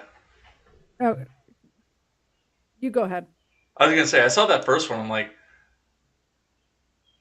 Jackson was accused of vile things in front of her family. You know, like running a fucking train on teenagers when you're in high school. Exactly. Did they miss the Kavanaugh hearing? Were they asleep during it? Like, that's insane. Insane. Well, Durbin was one of the key architects of that whole takedown. I know. Yeah. She was treated better than both the last 2 nominees under Trump. Arguably 3, but we didn't see a lot of the Gorsuch ones. Yeah. Last one before we move on, and this is the perfect transition piece. And Aaron Rupar has to come and simp for Jen Psaki too. But Peter Doocy got up and had to ask the question as to whether or not the hearings, or sorry, not the hearing, but the event that they had scheduled for Friday for Ketanji Brown Jackson was going to be a super spreader event. Let's hear what the red-haired bobblehead had to say to that. How can you guys say that President Biden was not a close contact with Speaker Pelosi when there is video of the Speaker kissing him?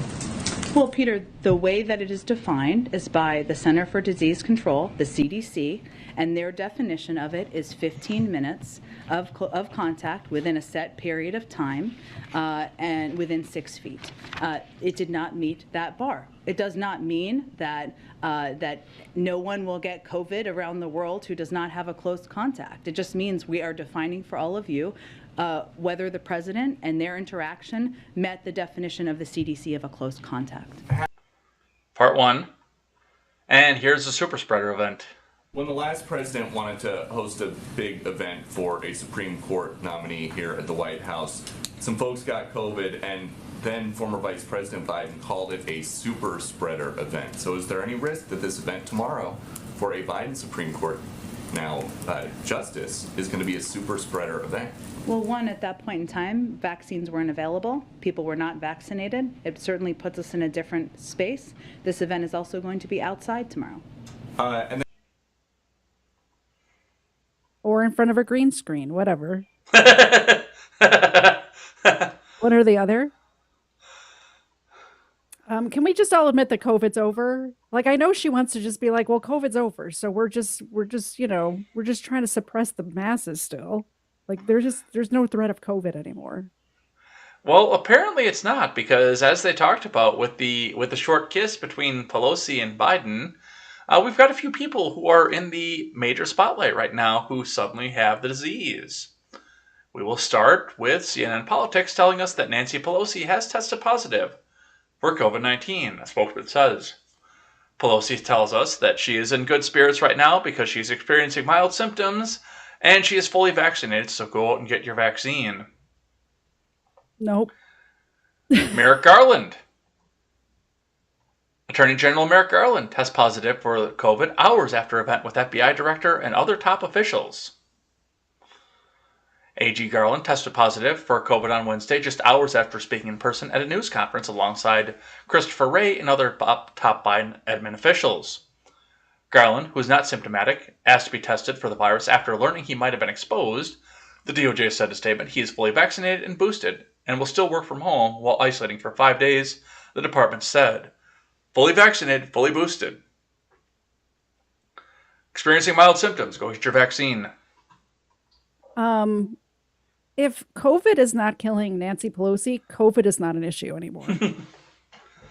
Like, it's the same thing. Like, people who are getting it now, who have comorbidities, who are elderly, who are obese, if they're not dying from it, it's just the flu, bro. It's just the flu. Well, and not only that, but it's, these are popping back up over and over again in people who are fully vaccinated. It's amazing that people who've never had a vaccine at all have never gotten it. Yet these people who are fully vaccinated keep getting it over and over again. Very interesting.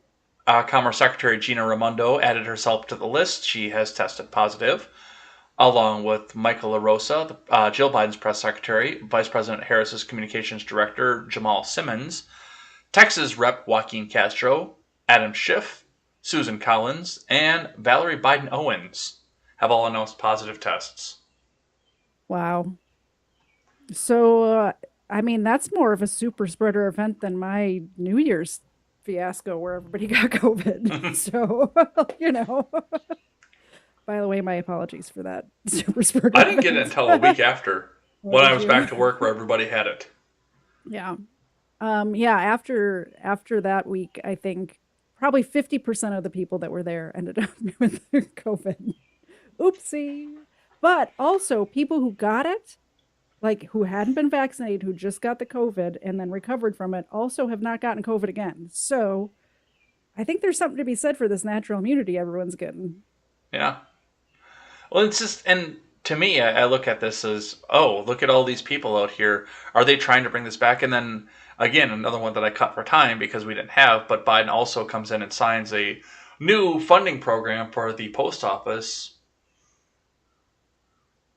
6 months away from the election. Are we setting up for mail-in ballots again? Of course. They're always setting up for something. It's all an op. Everything's an op. When are you going to learn that every single thing is an op? It's all an op, she says.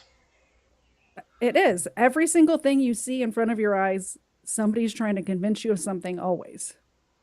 I think you're trying to convince me of something right now. I think this is an op. I'm trying to convince you that everything's an op. All right, let's grab some live chat, then we'll grab our last two topics here quick. Talking a little bit about the Title 42, but mostly the Obama return to the White House. Just because that was funny. It was. Let's see. Who do we have here? Life to the Max says, justice is blind, but you got to consider your judge and jury.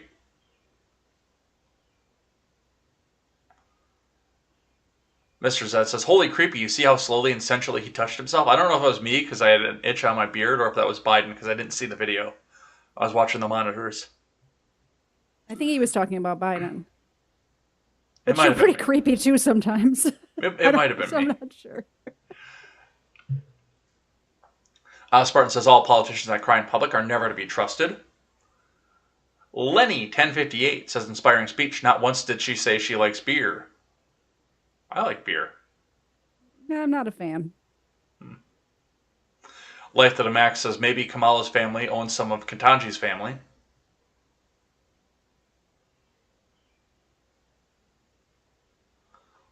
Fanning is out of here for the night. He's got to go wash up for bed. It's 8:15.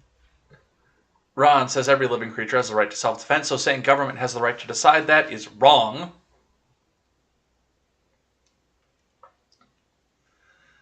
Sully says Graham is Hannity's little butt buddy. But who's the pitcher and who's the catcher? Can we just pray for Sully and you? I don't want to think about this stuff. Lenny tells us that Graham was very disrespectful, and so was Rand Paul. I'm not sure that Lenny, and of course everybody's welcome here, but I'm not sure Lenny's going to very much appreciate the company here. Just saying. You're welcome to stick around as long as you like. Always welcome to stick around as long as you would like. Life to the Max says, vile things equals her record. Durbin apologizing for the Kavanaugh trial years later. Ron Helton says, booblehead, do as we say, not as we do, peasants. Oh, Life to the Max got it perfect on that one. Well, Peter, we changed the rules again, and it's so we will rationalize whatever the hell we want. And the ellipses just made me hear that in Jen Psaki's circle back voice. Perfectly placed ellipses. Life to the Max says, who's still testing for COVID? Well, the government sent me some free COVID tests. When I needed COVID test, couldn't find one for miles. Then they sent me some, haven't needed them. I went by the, over by the county buildings over in Janesville. They have all the big signs that say free COVID testing. There isn't a car in sight. Nobody's testing anymore. I mean, I was sick this weekend, and I literally have the COVID tests here and didn't even test. Spartan says 15 minutes for kissing per month, the government.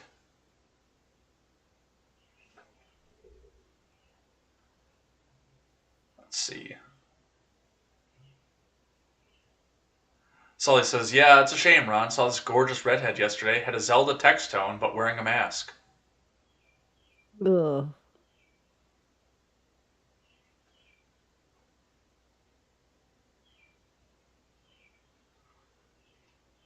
Apparently, Ron is now Sully's wingman. MK Ultras here says, I'm on that natty immunity kick. It's good stuff. Life to the Max says, you read that perfectly? All right, let's talk about Obama, because this is probably one of the funniest stories of the week. This is probably one of the most fun that I had doing contemporary, and I wanted to share that from you guys because it was funny. So, Barack Obama returned to the White House this week, reading here from CBS, because he's there for a healthcare event with Joe Biden. CBS tells us, former President Barack Obama returned to the White House Tuesday for the first time since leaving office for an event marking the 12th anniversary of his signature healthcare law, as the Biden admin takes steps aimed at lowering costs for families needing coverage. Obama started his remarks by jokingly referring to the current president as Vice President Joe Biden. Mr. Biden welcomed back his former boss, saying, "It feels like the good old days, man. It's good to be back in the White House. It's been a while, I confess. Heard some changes have been made by the current president since I was last year.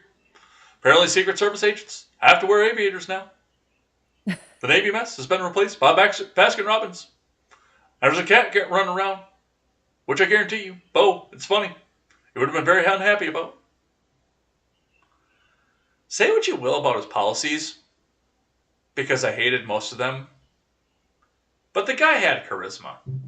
He was entertaining, which he is was. Not, we had two entertaining presidents in a row, and now we got nothing. It's so boring. I mean, I guess I was going to say, dementia, I'm entertained by this. The dementia's a little entertaining, but as far as charisma and just being well spoken, and I don't know.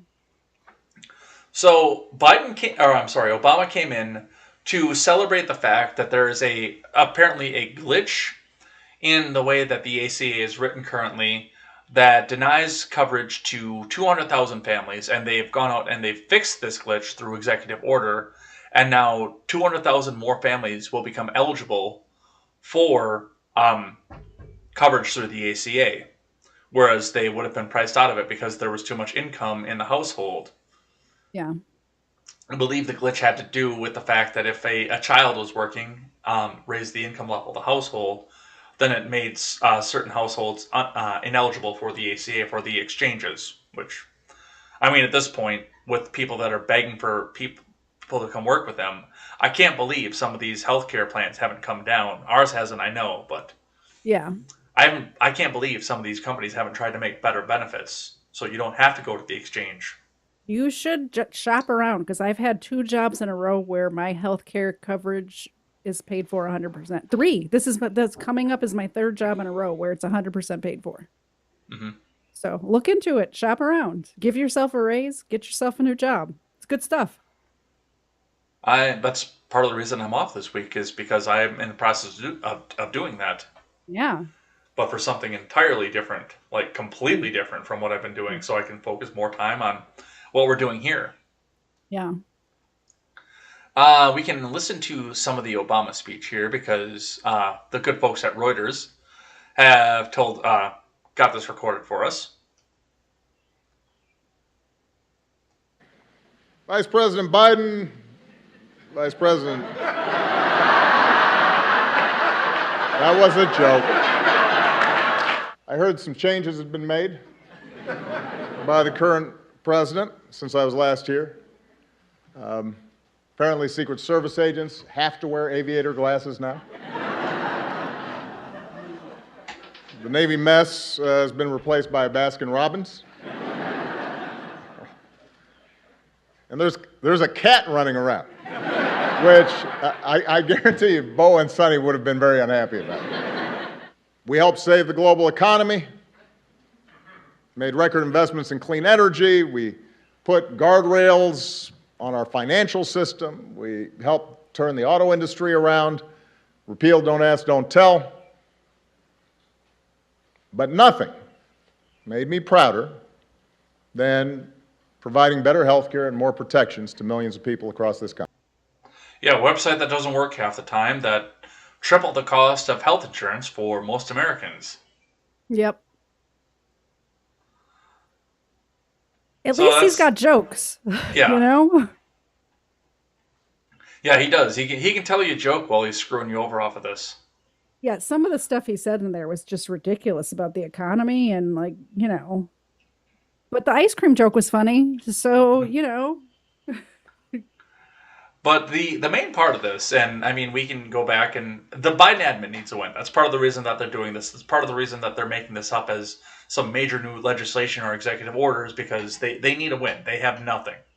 Mm-hmm. That's part of the reason we saw this new ghost gun legislation that we'll probably talk about next week as well.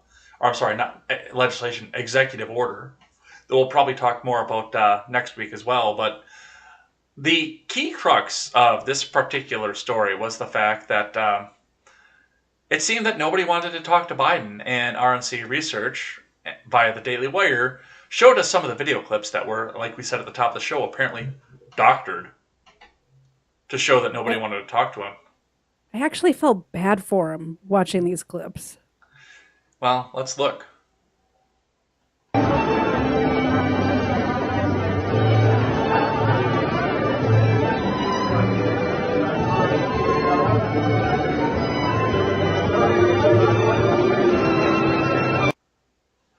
There's one.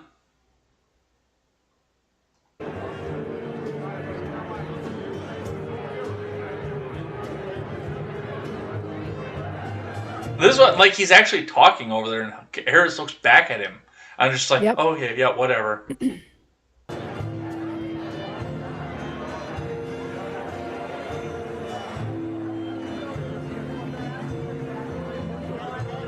And he does look very confused right there. Like, he's even out there trying to get Barack's attention off of this. Like, come on, man. Can I just say Kamala knows who to stand next to? Like, she knows. I was going to say something very crude there, but she knows who's really in charge. Let's just put it that way. Yeah, I can see that, but it is sad. And the leader, the guy who's got the nuclear codes, Hong Kong, most popular president in history. More popular than that guy, who everyone was swarmed around. More popular than that guy. So that is what we see off of that. I want to touch briefly on Title 42. Because that's the last topic that we have here. And the student loan thing on top of that, because that's another shot chaser thing. So we've got just a couple articles off of this from the New York Post telling us that Biden opens the Title 42 gates, prepare for madness. So as of this week, Title 42 will be expiring. The Biden admin plans not to renew that. And Title 42 was the plan that fast-tracked deportations at the border because specifically of the fact that we had a pandemic going on. That meant that they didn't need to go through the court process. The Border Patrol could just nab the people at the fence and go and deliver them back into Mexico where they would run up to the fence again. But we don't talk about that part. This is set to expire. There has been pressure from red states as well to have Biden renew this at this point to keep the fast track on deportations going. The Biden admin has assured us that he will not be renewing Title 42. Have you looked into this at all this week? Yeah, it's ridiculous. We need to close both borders, and we need to start building trebuchets. And I'll make the sandwiches for the gentlemen who want to build the trebuchets. So you think just... Yeah, absolutely. Right back over that fence. Right back over. What are we doing here? We're just, like, this was announced. First of all, why are you announcing this? Like, there's people already swarming to get here in time. So when this expires, it's going to be just mass floods of people coming in on our southern border. Well, yeah, and, without Title 42, yes, they'll have to go through the court system, which means they can do that over on our side of the border. Exactly. Make a life, have a kid, etc. off of this. Yeah. Yes, exactly. Like, why are we letting anybody in at this point? Because it would be racist not to. I don't care if they're from Sweden. Like, no, go away. No, we don't need, there's no more room. Go away. I don't know. I'm more inclined to be welcoming to immigration, but I just want people to go through the process so we know who they are. I used to be where you're at. And then they abused my kindness. And now I say, no, nobody, get out, leave us alone. Well, it's part of the reason that you got picked to be my co-host is because we are in different places onto this. Did I lose you? You did for just a second. We're back. Okay. Say that again? I said, well, that's part of the reason that I'm having you as my co-host is because we do have a difference of opinion off of some of this here, where we can actually have this discussion. Absolutely. Get out, close both borders. We don't need any more Canadians either. We really don't. There's enough of them. We got Howie Mandel. We got Howie Mandel. That's all we need. I can think of one, but that's an off-air conversation. I don't know if I want to know. No, leave those syrup chuggers up there. just really, I really was where you're at, where come in the legal way and all of this, but that's not what's happening. So now No, and I understand that entirely. Yeah. But like you said, they're rushing the border at this point. They're coming out to this. Yeah. There's droves of them head towards the border right now. And I don't know why Republican governors of southern states are not closing their own borders, because they can do that. They're doing that to the extent that they can. They can't actually do that to the full extent like the federal government can. They absolutely can. They can build a freaking wall 10 feet inside of that border and freaking lock the doors. Well, they've still got to eminent domain the land, which is illegal, or should be illegal, I should say, because you should never be able to take land from people. I would allow it. I'm very libertarian on that. I am very libertarian on that. However, I think a lot of these landowners who have people treading through their farmland or whatever land they have going on there would give away the land if they wanted to build a wall there, because they don't want this either. Well, and I know, like, again, this is one that's not going to take off very well, because to do it the way that conservatives want them to do it, Abbott doesn't have the jurisdiction, but Abbott started a program where he was going to start busing immigrants to Washington, D.C., but unfortunately it was a voluntary program because he doesn't have the jurisdiction to just stick the people on the bus that are in the custody of a higher level of government, because immigration falls under the custody of the United States, not of the state. He can't actually do that. It's funny. Like, what are they going to do if he tries to close that border? What are they going to, like, how are they going to stop him from doing that? Land seizure, stop of building, denial of permits. There are ways that they can do it. He needs to just be picking up illegal immigrants and sending them back, just over and over and over again until they stop wanting to come into Texas, and then they'll be flooding into Arizona or somewhere else, and then that state will do the same thing. Like, if the federal government's not going to help us with this, those governors need to do something all along that southern border and the northern border.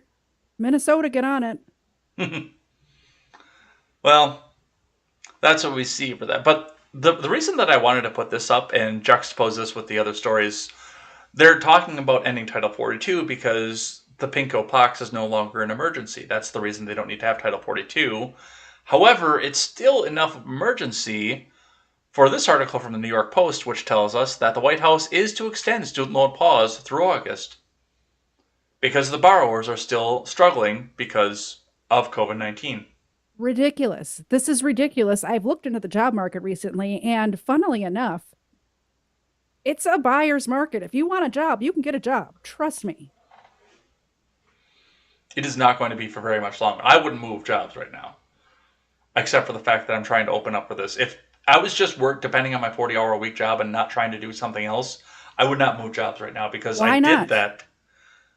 Because I did that right before, at this point in the crash, before 2008, I did that. Mm-hmm. And I lost everything over it because I was the new guy. Oh, gotcha. I have lost everything by betting on this market once before. I would not do that.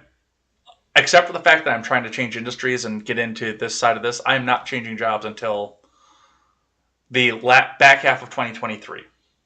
I'm telling you what, once you're in the industry you're trying to be in, you'll have headhunters contact. I have headhunters beating down my door trying to give me jobs at this point. So, mm-hmm.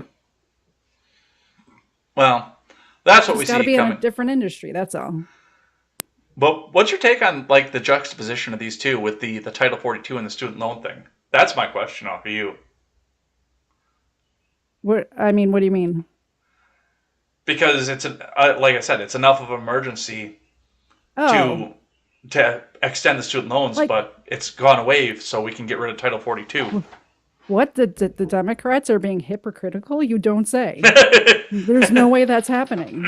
You're kidding me. Yeah, of course they're being hypocritical. That's how they do.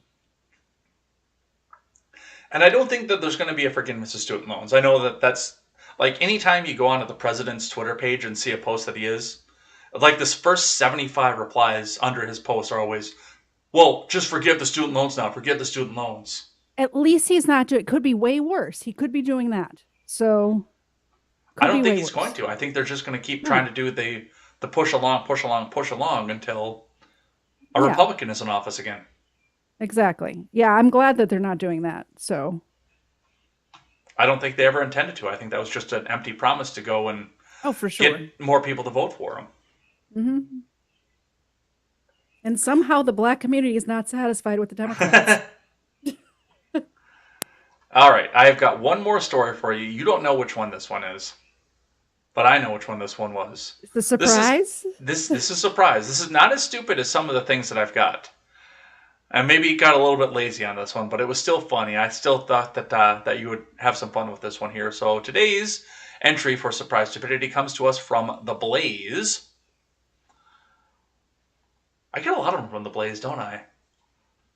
From the Blaze, Jennifer Rubin is getting hammered on social media for saying Biden's economy is great if you ignore the inflation. How are you supposed to ignore the inflation? Like that.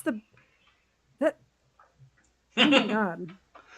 Like that's the part that regular everyday people feel. People notice that shit. Dang it. People notice that. Well, she did this by column and by tweet, and we'll go through some of the tweet responses that came for this. But to read here, Washington Post columnist Jennifer Rubin was hammered on social media for giving a defense of the economy under President Biden in her newest column. Rubin argued in her column that if inflation were not a factor for Biden's economic performance would be unmatched. She touted the latest jobs report while admitting that high inflation had eaten into the gains Americans made in wages. Rubin went on to blame inflation on the pandemic, the actions of the Federal Reserve, and finally blamed high gas prices on the Russian invasion of Ukraine. They started happening in January. They started happening before that, but critics of the Biden admin took to Twitter to excoriate Rubin for the nonsensical economic defense. And this was part of the reason that I kept this, is so we can read some of these responses and laugh at them. This article is incoherent. Much of Biden's extraordinary economic accomplishments, like rising nominal wages, are just side effects of rising prices. You cannot divorce the two and act like inflation is some separate branch that can be cut off while keeping the good stuff, argued Brian Riedel of the Manhattan Institute. If the economy weren't doing badly, it would be good, Area Woman says, replied commentator Drew Holden. So those were the serious ones. But we can look at the funny ones now. Others use the same formulation Rubin used to mock her claim that Biden was doing a great job despite inflation. If it weren't for the cost, I could afford to fly private, joked Charles C.W. Cook of the National Review. If it weren't for IQ points, you would be Einstein, replied Ben Shapiro. If it weren't for the assassination of her husband, Mary Todd Lincoln would have enjoyed the play. That one was dark. Yeah. If it weren't for my lack of a medical degree, my surgical skills would be unmatched. Opinion by cheating husband. If it weren't for my ongoing affair, my marriage would be on really solid ground. Yeah, I agree with all of those replies. Exactly on point. Well, this is the token conservative over at the Washington Post, too, so. Oh, my God. We're doomed. We're all doomed. If it weren't for the high inflation, this economy would be doing great. Look how great everything would be doing. Like, did she not think that was insane as she was writing it? Like, holy cow. And she just went for it with the blog and the tweets and everything, huh? I've read Jennifer Rubin's stuff before, and she usually doesn't think before she puts it out there. And she's one of those, I don't know if she believes her shit. I think she's just putting the stuff out there that the Washington Post tells her to and putting her name to it. I mean, I have to believe what people put out there is what they actually believe, because I'm not going to assume otherwise. So if they don't want to be putting stuff out there like that, they need to find another job where they're not forced to, or they need to just put out what they want to put out and then get fired and then, go from there. If it weren't for the assassination of her husband, Mary Todd Lincoln would have enjoyed that play. Yeah. That is dark. Mrs. Kennedy would have enjoyed that convertible ride, too. All right, let's see what we've got going on over here.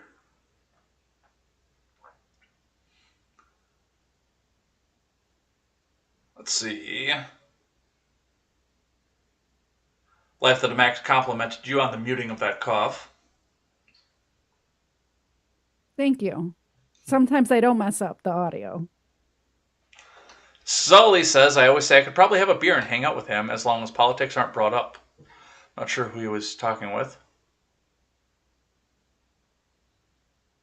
I think that guy who you said, I forget what his screen name was, who you said wasn't going to be sticking around. Oh, maybe. Let's see. Ron Health says, save the global economy. LOL, LOL. Invest in green energy. Yeah, and they all went bankrupt. Solyndra borrowed, what, $600 million? Life to the Max says, Baskin Robbins is good. Sully says, they were better before ousting chocolate peanut butter. I never enjoyed Baskin Robbins because every time I went there, I felt like I was getting ripped off. I've never been to a Baskin Robbins. It's way overpriced. Like the Dunkin' Donuts that I used to go by every time that I went to work when I still worked in Madison had a Baskin Robbins in it, but that half of it closed. Oh. And now it's just a Dunkin' Donuts. Which a lot of them do, but I've never had Baskin Robbins. It's been a while since I've had Cold Stone too. Also overpriced.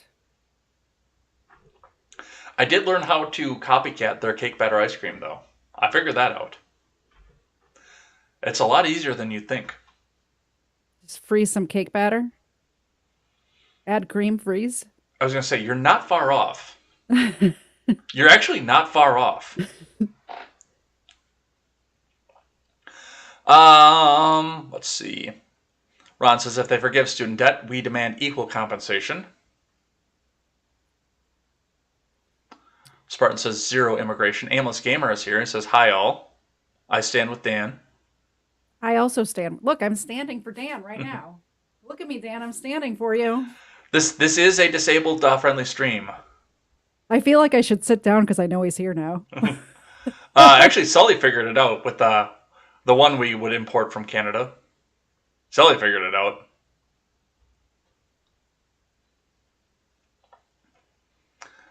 Sully says, I'll volunteer to take in Michaela from Australia, just throwing it out there. Aimless Gamer just resubbed. Thank you.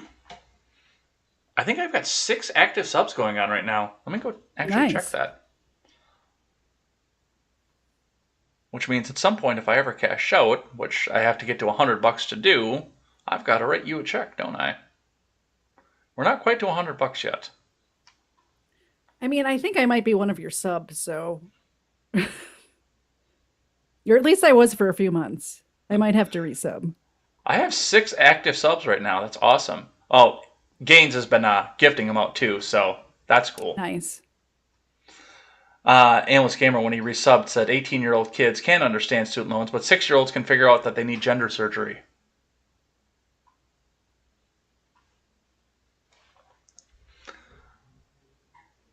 Mr. Zed says, syrup chuggers, holy shit, disavow. Ed, before you get kidnapped by the Mounties and get syrup and feathered, you're too close to the border.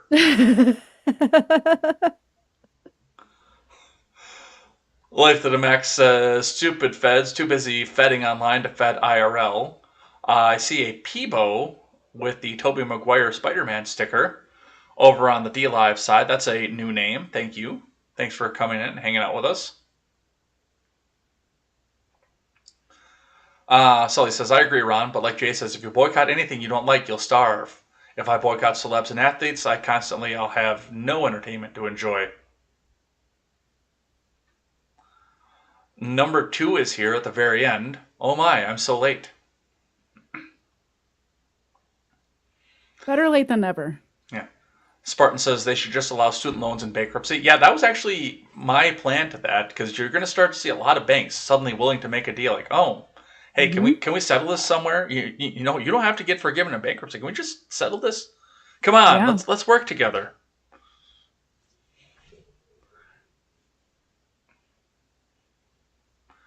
Ron says, can we at least deport Neil Young?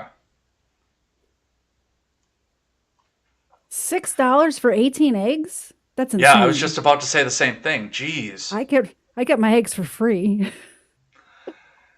And they're actually on sale at the Quick Trip right now, but it's limit 5. 5 dozen.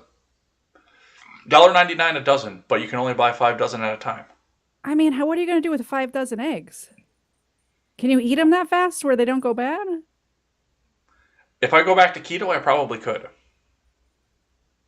Because I was going through eggs like fucking crazy when I was on keto. I guess I'm not an egg person. Mr. Zed's an egg person, so we do go through some eggs, but I'm not I prefer to just eat my eggs in cake and cookies. Other baked goods. But Xena wants some eggs. She's so cute. Sully says, "Oh, you think Baskin Robbins is bad? Let me take you to Cold Stone." Yes, we were just talking about that, which is delicious but very pricey. Yeah. I like to buy Baskin Robbins in the freezer at the grocery store on sale. I like to do that with Friendlies when I lived in Mass. Because they don't seem to have them anywhere else, but it was a lot cheaper to get it at the grocery store than it was to go to Friendlies.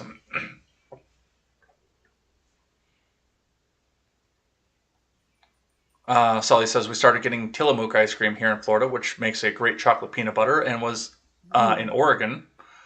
You have a Culver's down the road from you, which is fantastic, and that is moderately priced.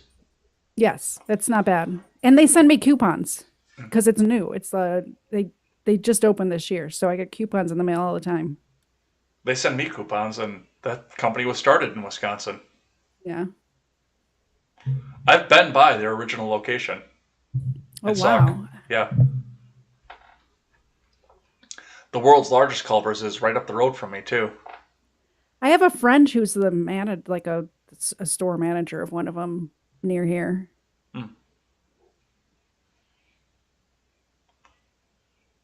Let's see. Life of the Mac says, I'll probably stand up next to you.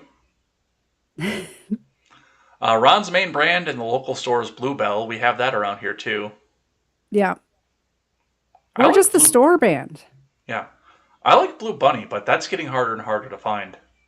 We have plenty of Blue Bunny down here, but I'll tell you, the best ice cream and the cheapest ice cream is there's one that Aldi has that's just the Aldi brand, and it's like the Moose Tracks or something like that. It is so good. I love that ice cream. It like, even with the expensive ice creams, I think that one is my favorite ice cream. Number 2 says, I used to work for Velvet Ice Cream. That's the best ice cream ever I've ever had. Super expensive, but free if you work for them. Free if you're friends with somebody who works for them, too.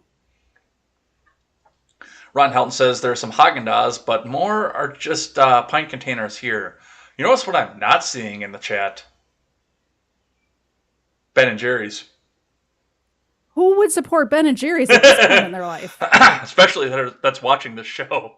And it wasn't even that good. Like, it was never that good. It was always overpriced, and it was never that great. I liked one of their pint flavors before I figured out what they were all about. The fish food. I liked that one. I think the only one I've ever had is that cherry one. That's like their famous one.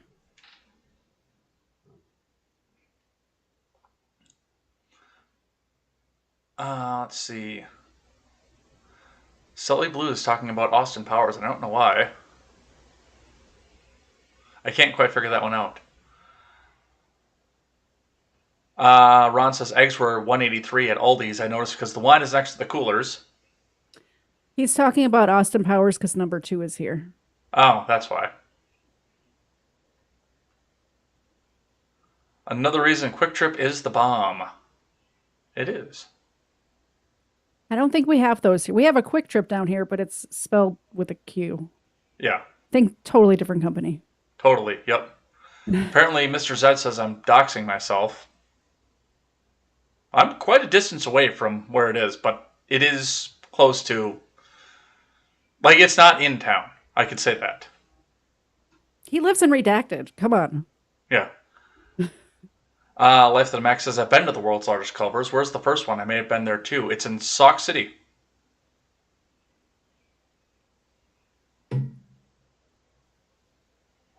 Nacho Cheeser says, what is your opinion on eating out?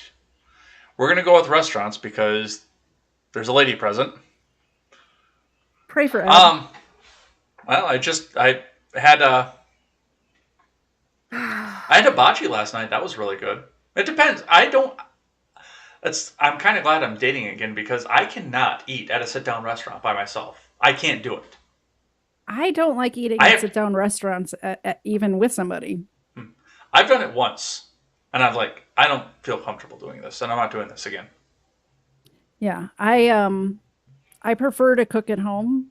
A, because it's cost effective, and B, every time I go to a restaurant and a sit down restaurant and I spend money on something, I think to myself, I could have made this better at home. Like, I could have done this better.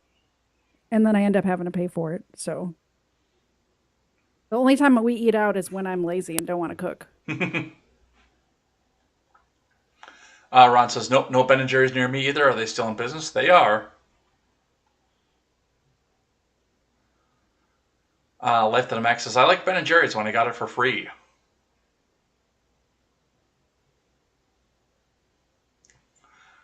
Oh, Life to the Max is praying for me. So is all the ladies in the chat are praying for you right now. Haven't been to the first Culver, says Life to the Max. And Ron says, I see Quick Trips and Quick Trips around here. I don't think the Quick Trip, like the KWIK, the company, Convenient Transport, goes down to there. But I do think that there are other ones that are KWIK. So, because I think the actual company that's up here stops. I don't think they're in Illinois. I don't think they go even that far. I think they're Iowa, Wisconsin, and Minnesota is all that they're in.